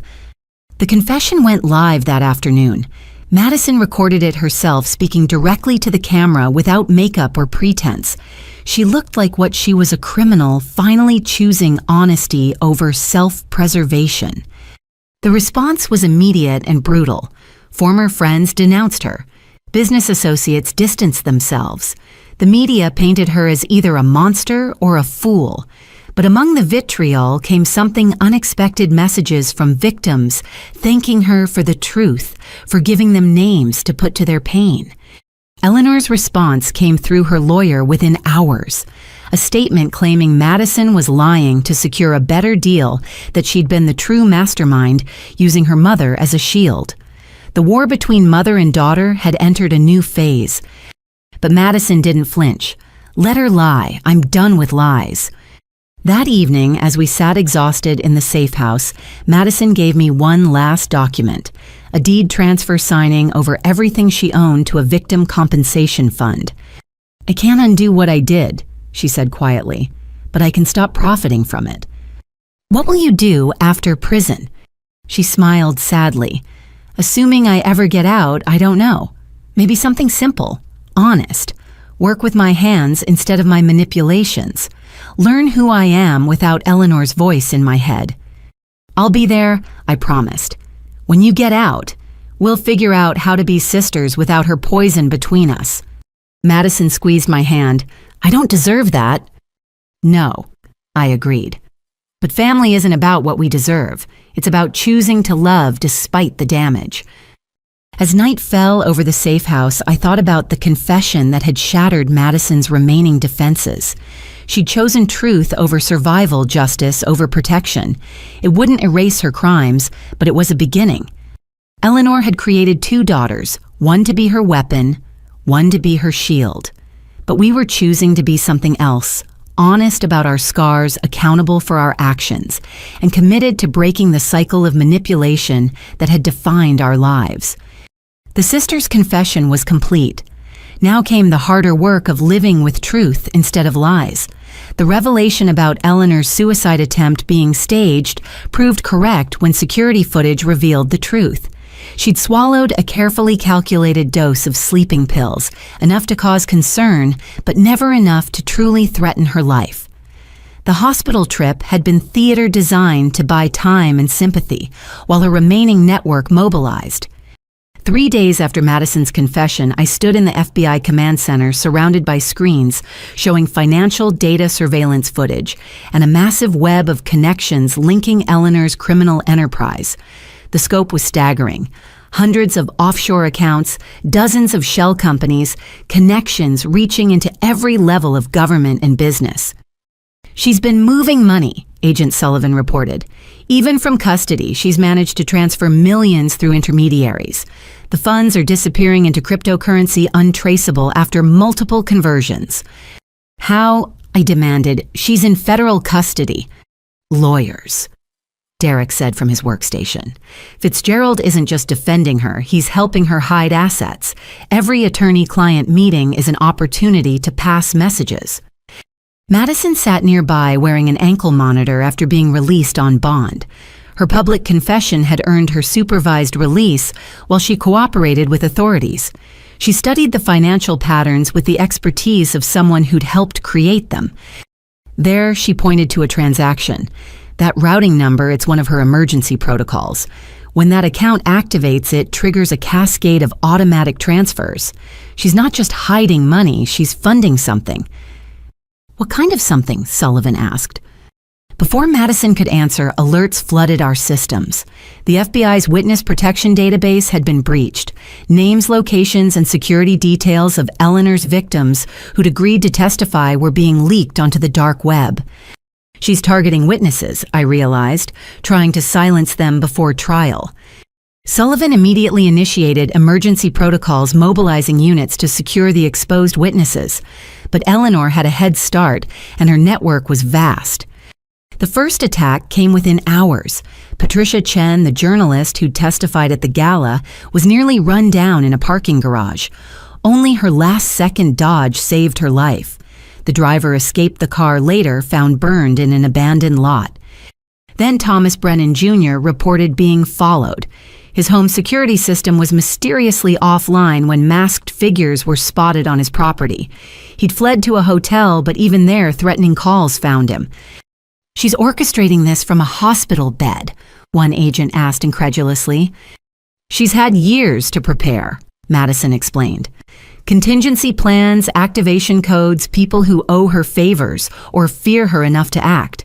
Even locked up, she's dangerous." We worked frantically to protect the witnesses, but Eleanor's reach seemed infinite. A judge who'd agreed to testify about bribes received photos of his grandchildren at school. A former business partner found her car brakes mysteriously failing. The message was clear: testify and suffer. "We need to find where she's hiding the money," I said. "Cut off the funding and her network collapses." Madison pulled up encrypted files she'd saved before her arrest. Eleanor always had 3 levels of financial protection. The first was the obvious accounts, those are frozen. The second was the cryptocurrency conversions, you're tracking those. But the third... She paused, conflicted. "Madison people's lives are at stake," I pressed. "The third is personal, hidden in plain sight. She told me once that the best place to hide money was where no one would think to look, because it was too sentimental to be criminal." "Meaning?" Madison took a shaky breath. "Dad's grave. She had it renovated 5 years ago, claimed it was about honoring his memory. But I think she built something into it. A safe, maybe, or access point to accounts. She visited monthly, always alone, always carrying that oversized purse. The idea of Eleanor desecrating our father's grave for criminal purposes shouldn't have shocked me after everything else. But it did. There seemed to be no bottom to her depravity. Within an hour, we had a warrant and were standing in Arlington Memorial Gardens. The groundskeeper led us to a pristine marble monument that looked more like a small mausoleum than a typical grave marker. Thomas Montgomery's name was etched in gold, along with the inscription, "Beloved husband and father," words that dripped with Eleanor's hypocrisy. The FBI's technical team scanned the structure quickly, finding anomalies. Behind a false panel in the base, they discovered a sophisticated safe containing not just money, but documents, account numbers, passwords, contact information for her entire criminal network. "My God," Sullivan breathed as we cataloged the contents. She turned her husband's grave into a criminal command center. Among the documents, I found something that made my blood run cold. Detailed dossiers on Madison and me going back years. Every relationship, every friend, every vulnerability documented with clinical precision. Derek's name appeared frequently, his investigation into Eleanor tracked alongside their manipulation of our relationship. "She knew," I said numbly. "She knew about Derek's investigation before I ever met him." Derek, reading over my shoulder, went pale. "The conference where we met, she orchestrated it. Made sure we'd both be there, probably even arranged for us to be seated near each other at that dinner." Madison laughed bitterly. "Classic Eleanor. She couldn't stop your investigation, Derek, so she created a situation where it would be compromised by personal involvement. If you published, she'd claim bias. If you didn't, she'd avoid exposure." But Eleanor had underestimated one thing: genuine emotion. What had started as her manipulation had become real love, strong enough to survive her attempts to weaponize it. Using the information from the grave safe, we began dismantling Eleanor's network with surgical precision. Accounts were frozen mid-transfer. Safe houses were raided. Associates found themselves arrested before they could carry out attacks on witnesses. Yet Eleanor adapted quickly. From her hospital bed, she gave an interview to a sympathetic journalist, painting herself as a dying woman, persecuted by ungrateful children.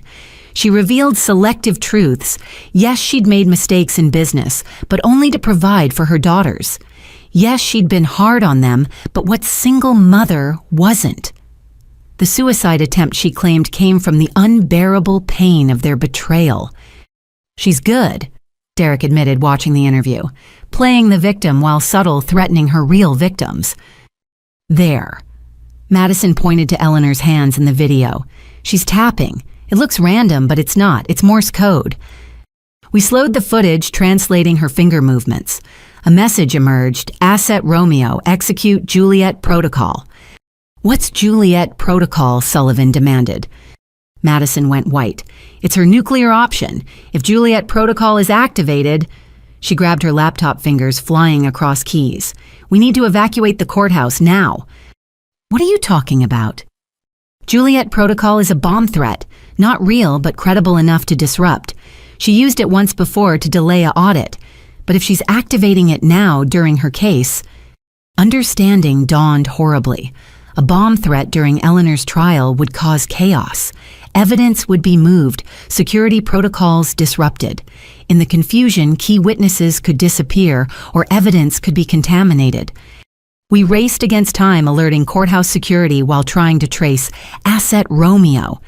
The FBI's databases churned through possibilities, finally identifying a likely candidate, a former military explosives expert who'd been dishonorably discharged and had connections to Eleanor's network.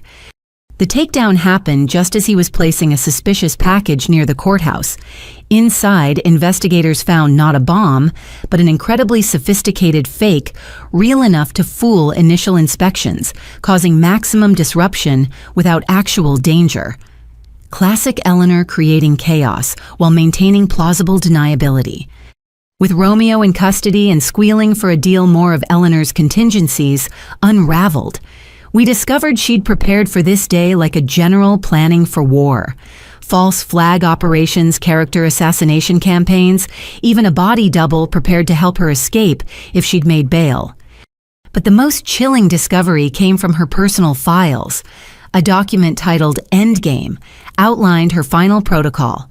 If conviction seemed certain, if all other options failed, she had one last card to play a dead man's switch connected to a massive data dump. Every crime committed by everyone in her network, every bribe taken, every cover-up orchestrated, mutually assured destruction on a grand scale. She'd burn down half of Washington to avoid prison, Madison said quietly, and she'd enjoy watching it burn. Then we make sure she can't, I replied. We find that switch and disable it before she can use it. The hunt for Eleanor's doomsday weapon led us through a labyrinth of digital breadcrumbs and human assets. Each person we arrested revealed another layer. Each account we froze exposed another connection. Eleanor had built her empire over decades, but we were dismantling it in days. As dawn broke over Washington, we stood exhausted but victorious. Eleanor's network was in ruins, her assets frozen, her witnesses protected. The grave safe had been her undoing, the hubris of hiding criminal evidence in her victim's memorial. But Eleanor herself remained unbroken. From her hospital bed, she watched her empire crumble with the cold satisfaction of someone who'd always known this day might come. She'd prepared for defeat as thoroughly as she'd planned for victory. Why doesn't she look worried? Madison asked, studying surveillance footage of Eleanor. We've destroyed everything she built. Because she knows something we don't, I realized. She's still playing a game we haven't figured out. The hunt had been successful, but I couldn't shake the feeling that we were still dancing to Eleanor's tune. She'd spent a lifetime manipulating people, planning for every contingency. Even facing life in prison, she projected confidence. What final card did Eleanor Montgomery have left to play, and would we discover it in time to stop her? The hunt was ending, but the war was far from over. The federal courthouse in downtown D.C. became a fortress on the first day of Eleanor Montgomery's trial. Media trucks lined every available space, their satellite dishes, creating a steel forest against the morning sky. Protesters and supporters faced off behind police barriers, the atmosphere electric with anticipation. Inside courtroom 7. I sat in the witness section, my testimony scheduled for day 3. Madison sat beside me, flanked by federal marshals, a defendant turned state's witness, her own trials pending. Derek occupied the press section, his fingers flying across his laptop as he documented every moment. Eleanor entered in a wheelchair. She didn't need playing the part of a frail woman broken by her daughter's betrayal. She wore a conservative gray suit, her hair styled simply, every detail calculated to present a sympathetic image. But her eyes remained sharp as a predator's, scanning the room and cataloging every face. "All rise for the Honorable Judge Martha Chen," the bailiff announced. Judge Chen, a former prosecutor with a reputation for seeing through manipulation, took her seat. Eleanor's team had fought desperately to get her removed, claiming bias, but their motions had failed. The prosecution, led by Assistant U.S. Attorney James Harrison, opened with devastating simplicity. "Ladies and gentlemen of the jury, Eleanor Montgomery built an empire on graves. Her husband, her mother-in-law, 5 business associates, all dead because they threatened her ambitions. This is not a case about a mother betrayed by ungrateful daughters. This is about a serial killer who used financial crime as her weapon." Eleanor's lead attorney, Marcus Fitzgerald, painted a different picture. Mrs. Montgomery is a successful businesswoman who made enemies through her achievements. Her daughters, facing their own criminal investigations, conspired to frame her for their crimes. This trial is about greed, jealousy, and the ultimate betrayal, children destroying their mother for money. The first week brought a parade of financial experts dissecting Eleanor's fraudulent empire. Charts showed money flowing through shell companies like blood through veins. Each transaction, another theft, another life destroyed. The jury's faces grew increasingly grim as the scope became clear. Then came the victims. Patricia Chen testified about her career destroyed by Eleanor's blackmail. Thomas Brennan Jr. spoke of growing up without a father, murdered for asking questions. One by one, they painted a portrait of a woman who viewed human lives as obstacles to be removed. On day 8, it was Madison's turn. My sister walked to the witness stand like someone approaching their execution. She'd lost weight during the preparation, her designer clothes replaced by a simple black dress that made her look younger, more vulnerable. "State your name for the record," Harrison began. "Madison Elizabeth Montgomery." "What is your relationship to the defendant?" Madison looked directly at Eleanor for the first time since entering. "She's my mother, and my co-conspirator, and the woman who destroyed everything good in my life." For 6 hours, Madison laid bare every crime, every manipulation, every moment of their twisted relationship. She spoke of being groomed from childhood to be Eleanor's weapon, of the gradual realization that her success was built on others' destruction, of the moment she decided to stop being complicit. "Did you participate willingly in these crimes?" Harrison asked. "Yes," Madison said clearly. "At first because I didn't understand what they were, then because I was afraid, eventually because I was good at it. I take full responsibility for my actions." Fitzgerald's cross-examination was brutal. He painted Madison as the true mastermind, a daughter setting up her mother to take the fall. But Madison didn't waver, admitting to every crime while maintaining that Eleanor had been the architect. "You expect this jury to believe that you, with your Harvard MBA and celebrated business acumen, were just a puppet," Fitzgerald sneered. "I expect them to believe the evidence," Madison replied. "Every document, every recording, every witness who's testified. Yes, I was complicit. Yes, I committed crimes. But I was a weapon. Eleanor was the one who aimed and fired me." On day 10, I took the stand. Unlike Madison, I had no crimes to confess, but my testimony was crucial to establishing Eleanor's pattern of control and manipulation. I spoke of a childhood divided between sisters, of Eleanor's calculated cruelty, of discovering the investigation that had led to this moment. Agent Montgomery. Harrison asked, "Why did you accept the case against your own sister's company?" "Because I took an oath to pursue justice regardless of personal cost," I answered. "Because victims deserve truth more than I deserve family comfort, and because I suspected what I later confirmed, that my mother had been committing crimes my entire life." Fitzgerald attacked my credibility, suggesting I'd manufactured evidence out of jealousy. He played the edited video of the gala confrontation, repeatedly trying to paint me as unstable. But I remained calm, methodically refuting each accusation with facts and evidence. "Isn't it true that you've always resented your sister's success?" he pressed. "I resented the crimes that created it," I corrected, "just as I resent the murders that protected it. My personal feelings don't change the fact that Eleanor Montgomery is a serial killer who happened to use financial fraud as her preferred weapon." The most dramatic moment came when Eleanor herself chose to testify. Against her lawyer's advice, she took the stand on day 15, projecting wounded dignity as she settled into the witness chair. "Mrs. Montgomery," her lawyer began gently, "tell us about your relationship with your daughters." Eleanor's performance was masterful. She painted herself as a struggling single mother who'd built a business to provide for her children. Every crime was reframed as protection, every murder as a tragic accident or misunderstanding. She wept at carefully calculated moments, her voice breaking as she described her daughter's betrayal. "I gave them everything," she said, dabbing at her eyes.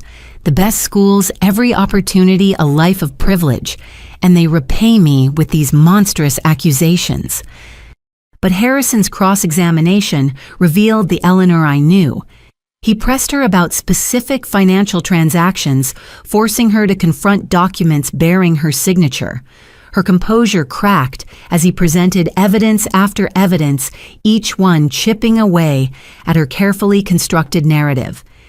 "This document shows you transferring money from Thomas Montgomery's life insurance into an account used to bribe Judge Morrison. How do you explain that?" "I don't recall that transaction." "You don't recall stealing your dead husband's life insurance to corrupt a judge?" "Objection!" Fitzgerald shouted. "Sustained," Judge Chen ruled. "Rephrase, Mr. Harrison." But the damage was done. Eleanor's mask was slipping, revealing the calculating predator beneath. When Harrison presented the recording from the grave safe, Eleanor discussing Thomas's murder with chilling casualness, the courtroom gasped. "That's been edited," Eleanor insisted, taken out of context. "The FBI's audio experts confirm it's authentic and unedited. Should we play it again?" "No." Eleanor's control finally shattered. "You don't understand. Thomas was going to destroy everything. He was weak, pathetic, ready to throw away our daughters' futures for his precious principles. I did what any mother would do. I protected my children." The admission hung in the air like a confession. Even Fitzgerald looked stunned. "So you admit to killing Thomas Montgomery?" Harrison pressed. Eleanor's eyes blazed with the fury I'd seen that night at the gala. "I admit to being a mother who refused to let anyone, including their father, limit my daughter's potential. If that's a crime, then yes, I'm guilty. But everything I did for them." "You did it for yourself," I said quietly from the gallery, breaking protocol. Judge Chen gavelled for order, but my words had carried. Eleanor's gaze locked onto mine. "You were always so righteous, Alberta, so pure. But you benefited too. Your education, your career, your precious integrity, all paid for with money I earned while you sat in judgment. Money you stole, people you killed, lives you destroyed." I stood, ignoring the bailiff's approach. "You didn't protect us, Eleanor. You used us. Madison as your weapon, me as your eventual scapegoat. We were never daughters to you. We were tools." "Sit down, Agent Montgomery," Judge Chen ordered, but her tone was gentle. Eleanor's facade crumbled entirely. "Tools, I made Madison extraordinary. I would have made you extraordinary too if you'd let me. but you chose mediocrity. You chose to be nothing. I chose to be honest, I replied, which is why I'm sitting here while you're heading to prison. The rest of Eleanor's testimony devolved into bitter recriminations and barely veiled threats. She ranted about ungrateful children, corrupt systems, and the unfairness of being punished for ambition. By the time she left the stand, any sympathy the jury might have felt had evaporated. The trial continued for another week with forensic experts, financial analysts, and character witnesses painting an increasingly damning picture. Eleanor's defense team fought valiantly, but the evidence was overwhelming. Documents, recordings, witness testimony, decades of crimes meticulously exposed. During closing arguments, Harrison delivered the final blow. Eleanor Montgomery wants you to believe she's a victim, but victims don't leave a trail of bodies. Victims don't steal millions. Victims don't orchestrate their own daughter's destruction. She is not a mother wronged, she is a predator exposed, and predators belong in cages. Fitzgerald made one last attempt to salvage the case, arguing reasonable doubt and conspiracy, but his heart wasn't in it. Even he seemed to realize that Eleanor's own testimony had sealed her fate. The jury deliberated for less than 6 hours, remarkably quick for such a complex case. As we filed back into the courtroom for the verdict, Eleanor sat perfectly still, her face a mask of cold dignity. "Has the jury reached a verdict?" Judge Chen asked. "We have, Your Honor." "On the count of murder in the first degree of Thomas Montgomery, how do you find guilty?" Eleanor didn't flinch as the verdicts rolled in.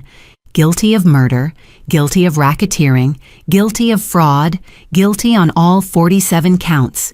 Each pronouncement another bar in the cage that would hold her for the rest of her life. Madison wept silently beside me. Despite everything, hearing our mother condemned as a murderer carried a weight that transcended relief. We were free of her, but we were also orphaned by truth. Our father murdered our mother, a monster. Eleanor Montgomery. Judge Chen intoned, "You have been found guilty of crimes that shock the conscience. You murdered your husband. You destroyed countless lives through fraud. You corrupted institutions meant to protect the innocent. Most unforgivably, you perverted the sacred bond between mother and child, turning your daughters into tools for your criminal ambitions." She paused, looking directly at Eleanor. "I sentence you to life in prison, without the possibility of parole sentences to run consecutively for each murder conviction. You will die in custody as alone as you forced your victims to die." Eleanor finally reacted, a small smile playing at her lips. "Your Honor, may I make a statement?" "Briefly." Eleanor stood, turning not to the judge but to Madison and me. "My daughters think they've won, but I made them. Every success Alberta achieves, every breath Madison takes, it all comes from me. They can lock me away, but they can't lock away the truth. They are my creations, my legacy. And someday they'll realize that becoming me is their only path to survival." "Remove the defendant," Judge Chen ordered. As marshals led Eleanor away, she maintained eye contact with us until the last moment. No remorse, no acknowledgement of guilt, just the cold satisfaction of a predator who'd marked her prey. Outside the courthouse, the media frenzy reached fever pitch. Harrison gave a brief statement about justice being served. Fitzgerald slipped away without comment, but the cameras focused on Madison and me, the daughters who'd brought down their own mother. "We have no statement," I said firmly. "Today isn't about us. It's about Eleanor's victims finally receiving justice." But one reporter shouted a question that stopped me cold. "What about your mother's final threat about you becoming like her?" I looked at Madison, seeing my own fears reflected in her eyes. Eleanor's words would haunt us, a poison pill delivered with her last breath of freedom. Were we her creations? Would her corruption eventually surface in us? "We are not our mother," I said finally. "We're the ones who stopped her. That's our legacy, not her crimes, but our choice to end them." As we walked away from the courthouse, Madison slipped her hand into mine. 2 sisters finally free, but forever marked by the woman who'd given us life while trying to steal our souls. The reckoning was complete. Eleanor Montgomery would die in prison, her empire in ruins, her victims vindicated. But her final words lingered like a curse, reminding us that DNA carries more than physical traits.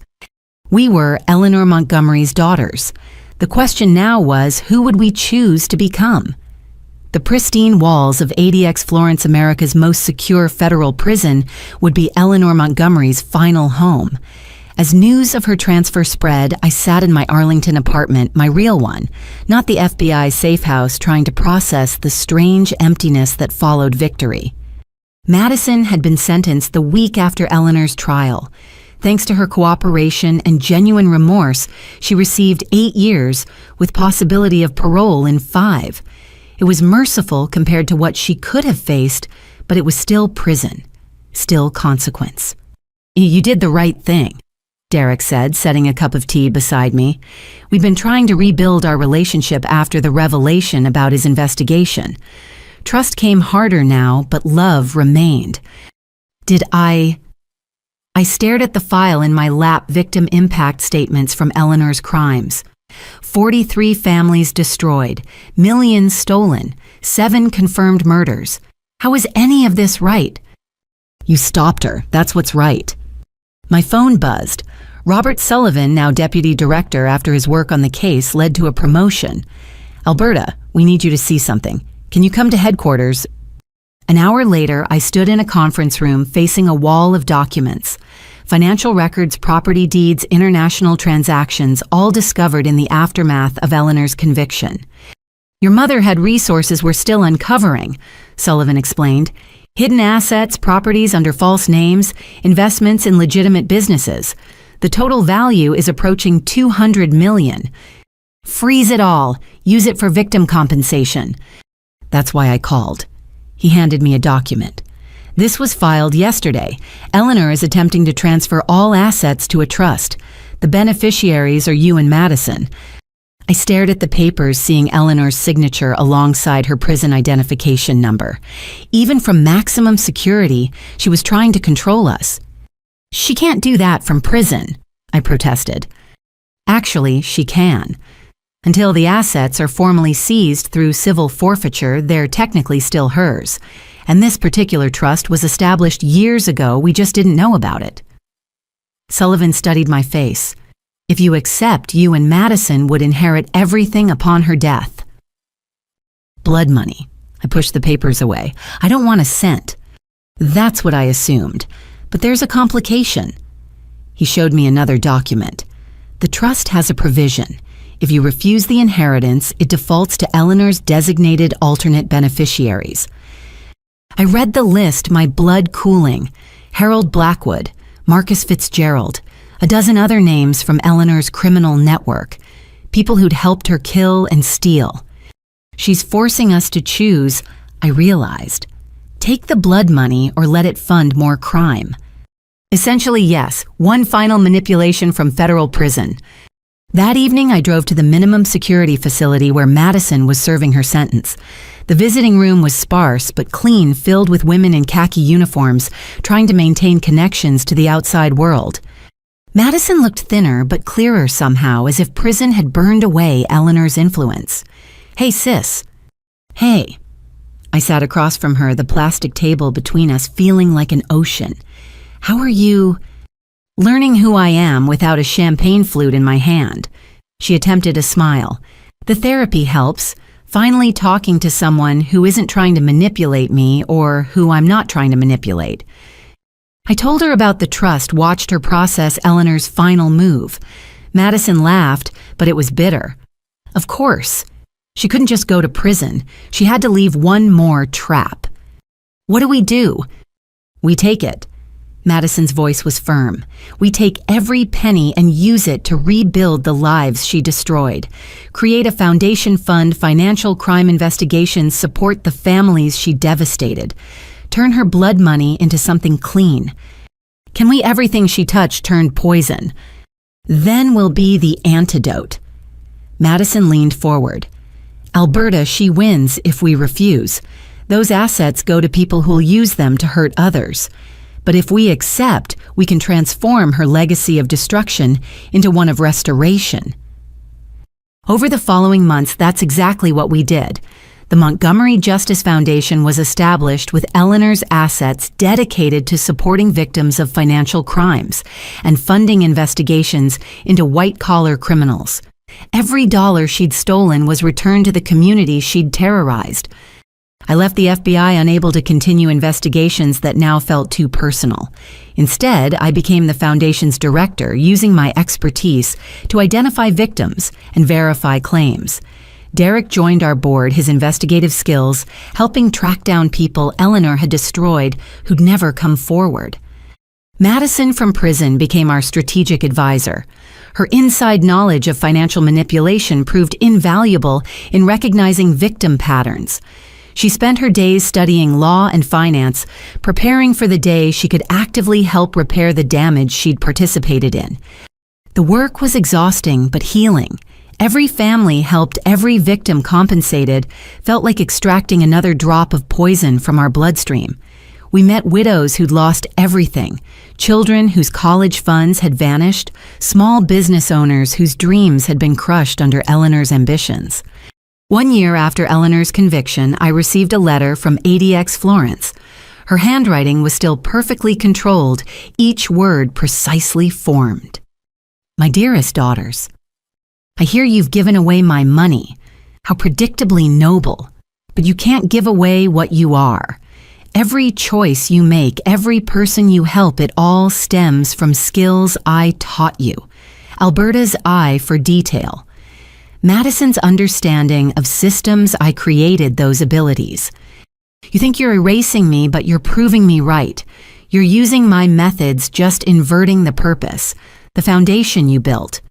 It's structured exactly like my shell companies, just legally. The investigations you fund. They use techniques I pioneered. You are my legacy, whether distributing money or taking it. Every success proves I made you extraordinary. All my love, Mother. I burned the letter, but her words had already done their damage. Was she right? Were we just Eleanor Montgomery's daughters playing at redemption while using her tools? You're nothing like her. Derek said that night, holding me as I cried.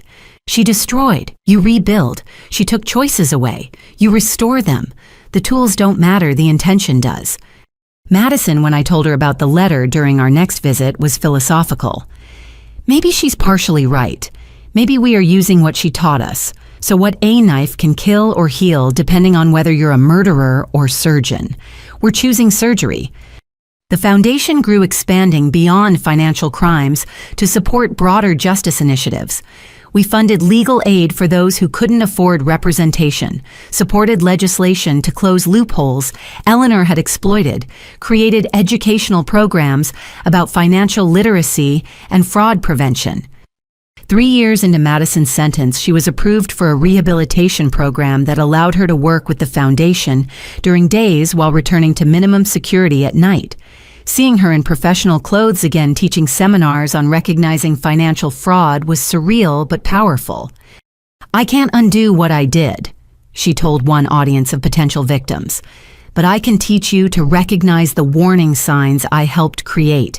Every person who avoids fraud because of what I share is a small redemption. Eleanor wrote occasionally, each letter an attempt to maintain psychological control. We stopped reading them, filing them sealed with authorities in case they contained threats or criminal information. She was a ghost, haunting our peripheral vision, never fully exercised, but no longer controlling our actions. 5 years after the trial, Patricia called with news. She's sick. Cancer. The doctors give her 6 months. I felt nothing at first. Then a strange grief, not for Eleanor, but for the mother we'd never had, the family that had never existed. Madison and I met that evening, sharing wine and silence. Do we visit? Madison asked eventually. I don't know. Do we owe her that? We don't owe her anything. Madison stared at her glass.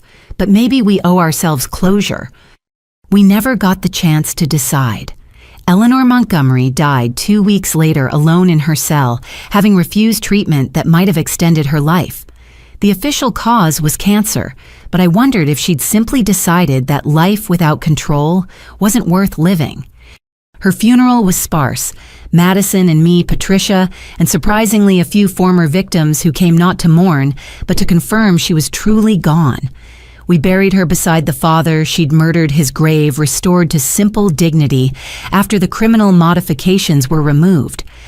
"She was a monster," I said over her grave. "But she was our monster.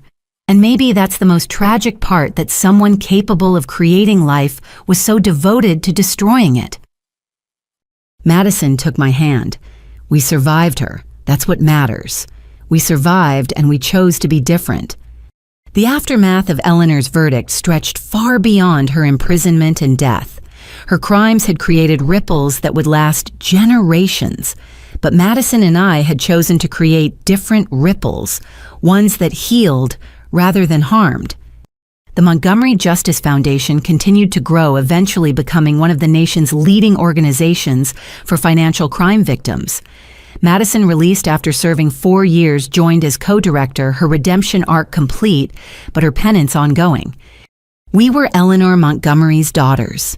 That would never change. But we were also ourselves, flawed, scarred, but choosing every day to be better than our origin. Her legacy wasn't just the crimes she'd committed, but the choices we made in response. The verdict's aftermath was a lifetime of work, turning blood money into hope, corruption into justice, sisters divided into family reunited. Eleanor had been wrong about one thing: we weren't her creations. We were her survivors, and that made all the difference. 1 year after Eleanor's funeral, on a crisp October morning, I stood in the renovated offices of the Montgomery Justice Foundation. Sunlight streamed through windows that had once belonged to one of Eleanor's shell companies, now transformed into a beacon of hope for financial crime victims. The quarterly reports. Madison said, entering with a stack of files. She wore a simple blue dress, her appearance professional, but understated a far cry from the designer suits of her Celestial Innovations days. "We've helped recover $12 million in stolen assets this quarter alone." "And prevented how much more from being stolen?" I asked, reviewing our fraud education program statistics. "Impossible to calculate, but our seminars have reached over 50,000 people. That's 50,000 potential victims who now know the warning signs." She smiled, and it reached her eyes in a way Eleanor's never had. Dad would be proud. We'd started invoking our father's memory more often, reclaiming him from Eleanor's shadow. His portrait hung in our main conference room, not the formal photo Eleanor had displayed, but a candid shot Patricia found of him laughing at a family picnic, full of the warmth Eleanor had extinguished. "Speaking of family," Madison continued, "Derek called. He'll be late to dinner. Breaking news about another financial scandal." Derek and I had married 6 months ago in a small ceremony at the courthouse, where Eleanor was convicted, transforming a place of judgment into one of joy. He'd won his second Pulitzer for the series on Eleanor's crimes, and used the platform to advocate for financial justice reform. And Marcus. I asked about Madison's partner, a fellow redemption story, a former white-collar criminal turned victims' rights attorney. "Picking up groceries. He insists on cooking tonight." Madison's expression softened. "He wants to practice before the baby comes." My sister was 4 months pregnant, a development that had sparked long conversations about breaking generational cycles. "How are you feeling about that?" "Terrified," she admitted. "What if Eleanor was right? What if her poison runs too deep? What if I become—" "You won't." I interrupted the spiral I knew too well. "You're aware you're in therapy, you're surrounded by people who'll keep you honest. Your child will know love without manipulation, success without crime, family without fear." A knock interrupted us. Patricia entered, now a regular volunteer at the foundation. "The Wilson family is here for their appointment." The Wilsons were typical of our clients, an elderly couple whose retirement savings had been drained by a fraudster, using methods eerily similar to Eleanor's. We spent the morning helping them navigate the recovery process, connecting them with pro bono legal services and financial counseling. "You saved our lives," Mrs. Wilson said tearfully as they prepared to leave. "We thought we'd lost everything." "You saved yourselves by coming forward," Madison corrected gently. "We just helped point the way." After they left, I found myself in the Foundation's memorial room, a quiet space dedicated to victims of financial crimes. Photos lined the walls: Thomas Brennan, our grandmother, our father, dozens of others whose lives had been cut short by greed. But alongside the photos of loss were images of recovery: families reunited, businesses rebuilt, justice served. "You okay?" Madison joined me studying our father's photo. "Thinking about cycles," I admitted. "Eleanor inherited nothing but middle-class respectability and turned it into a criminal empire. We inherited a criminal empire and turned it into this. What will the next generation inherit?" "Choices," Madison said simply. "The ability to choose who they want to be without manipulation or predetermination. That's the real legacy." That evening, our chosen family gathered for dinner at the row house Derek and I had bought with my FBI pension. Nothing fancy, but honestly earned. Patricia bustled in the kitchen while Marcus and Derek debated financial reform policy. Madison helped me set the table with mismatched dishes that somehow felt more valuable than Eleanor's china had ever been. "A toast," Derek proposed once everyone was seated, "to Albert's promotion to National Director of Victim Services." I blushed as glasses raised. The Department of Justice had offered me the position to help establish nationwide standards for financial crime victim support, using our foundation as the model. And to Madison's law school acceptance, I added, turning the attention to my sister. She'd been accepted to Georgetown's evening program, planning to become a victims' rights attorney. 40 years old and starting over. She laughed. "But it feels right." "To starting over," Patricia echoed, "to choosing who we become." As we ate and laughed and shared stories, I thought about family, not the twisted version Eleanor had created, but this chosen bonds forged through trial love, given freely without manipulation, support offered without strings. Later, as Derek and I cleaned dishes, he shared his latest investigation. "I'm tracking a new financial fraud network, similar patterns to Eleanor's early work. Need help?" I offered, feeling the familiar pull of justice work. "Always." He kissed me gently. "Partners in all things." Madison and Marcus left around 10, Patricia following soon after. The house felt peacefully quiet, so different from the tense silences of our childhood home. I stood at the window watching the streetlights cast pools of warmth in the darkness. My phone buzzed with a text from Madison. "Thank you for believing I could be better, for giving me the chance to prove it. Love you, sis." I smiled, typing back, "Love you too. See you at tomorrow's board meeting." The Montgomery name would always carry weight in Washington, but we'd transformed its meaning. Where once it meant fear and corruption, now it stood for justice and redemption. We'd taken Eleanor's tools, attention to detail, understanding of systems, strategic thinking, and repurposed them for healing. 3 months later, at the Foundation's annual gala, I stood before a room of supporters, survivors, and advocates.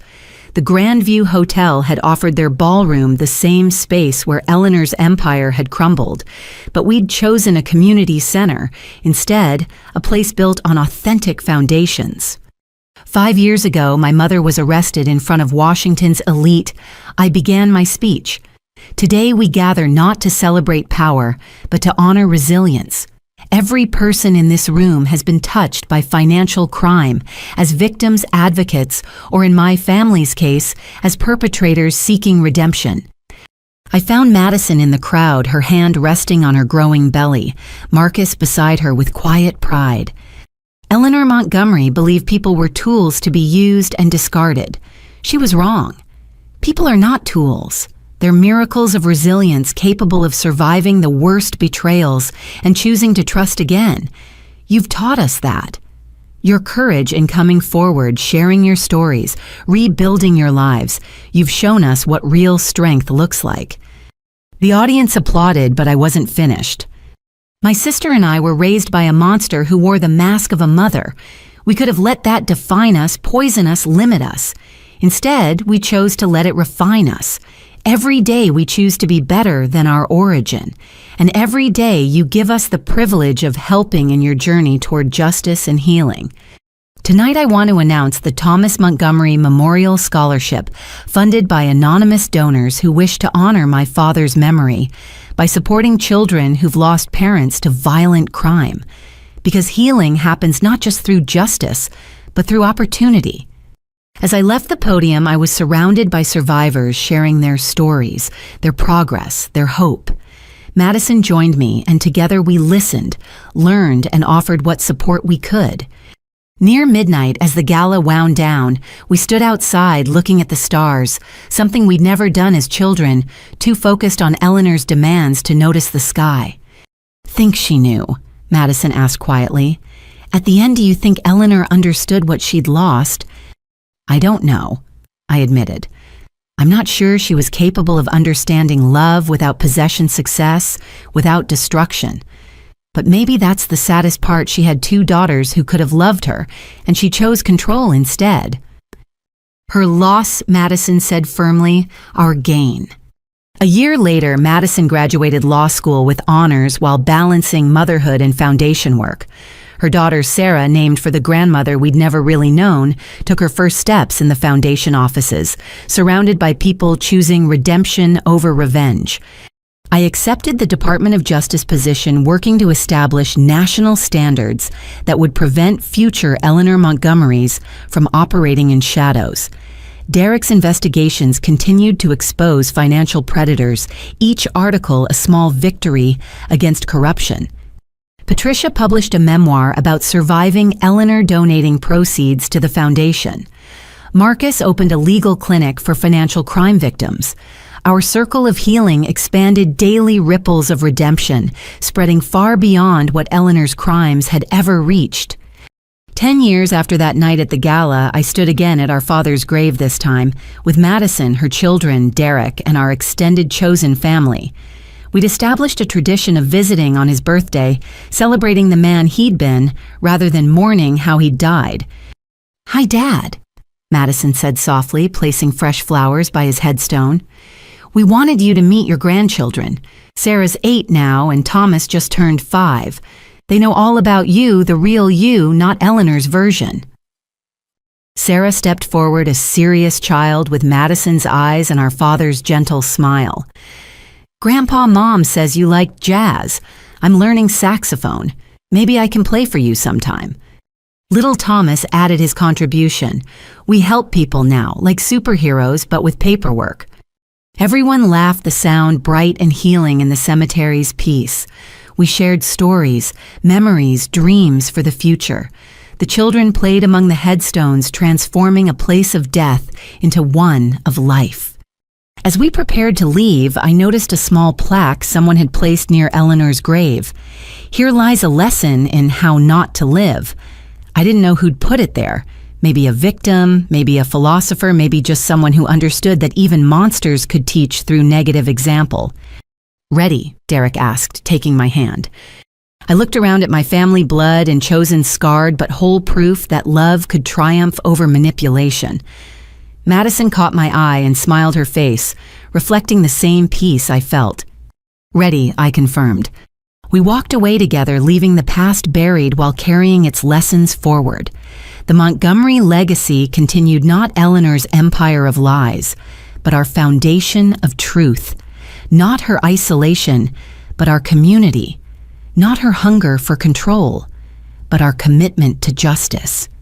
In the end, that was our new beginning, the daily choice to be better than where we came from, to heal rather than harm, to love rather than manipulate. Eleanor had given us life, then tried to steal it back. But we'd survived, thrived, and transformed her poison into medicine for others. The cycle was broken. The new beginning was now. And every day, we chose to make it better. To everyone watching who's ever felt trapped by family expectations or crushed by someone else's ambitions, I said, looking directly into Derek's camera as he filmed one final segment. You are not defined by the worst things done to you.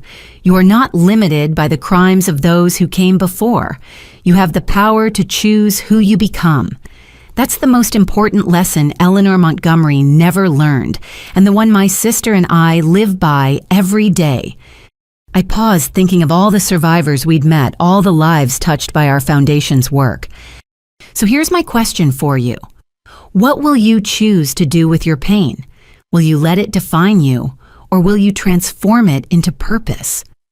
If Madison and I could turn our mother's criminal empire into a force for justice, what transformation is waiting in your own story? Thank you for following our journey. If you or someone you know has been affected by financial crime, please don't suffer in silence. Reach out to law enforcement, to victim services, to organizations like ours. You deserve justice, and you deserve healing. If this story resonated with you, please like and subscribe to help others find it. Share it with someone who needs to know they're not alone. And comment below with your own thoughts on breaking negative cycles. Your insights might be exactly what another survivor needs to hear. From the Montgomery Justice Foundation and from our family to yours, remember you are stronger than those who tried to break you. Choose healing. Choose justice. Choose hope. The camera light blinked off and Derek lowered his equipment. Perfect, he said softly. Madison squeezed my shoulder. Think it'll help people? If it helps even one person find the courage to escape their own Eleanor, I replied, then it's worth it. As we packed up the equipment, Sarah and Thomas ran over full of energy and innocence. They would grow up knowing their family's story not as a burden, but as a reminder that people can change, that justice is possible, that love is stronger than manipulation. Ice cream, Marcus suggested, gathering his family. And so we walked into our future, imperfect but honest, scarred but whole proof that even the darkest stories can end in light. Eleanor Montgomery had tried to write our ending in blood and lies. Instead, we'd written our own, in truth and redemption. The new beginning wasn't a single moment, it was every choice every day to be better than our beginning. And that was a legacy worth leaving.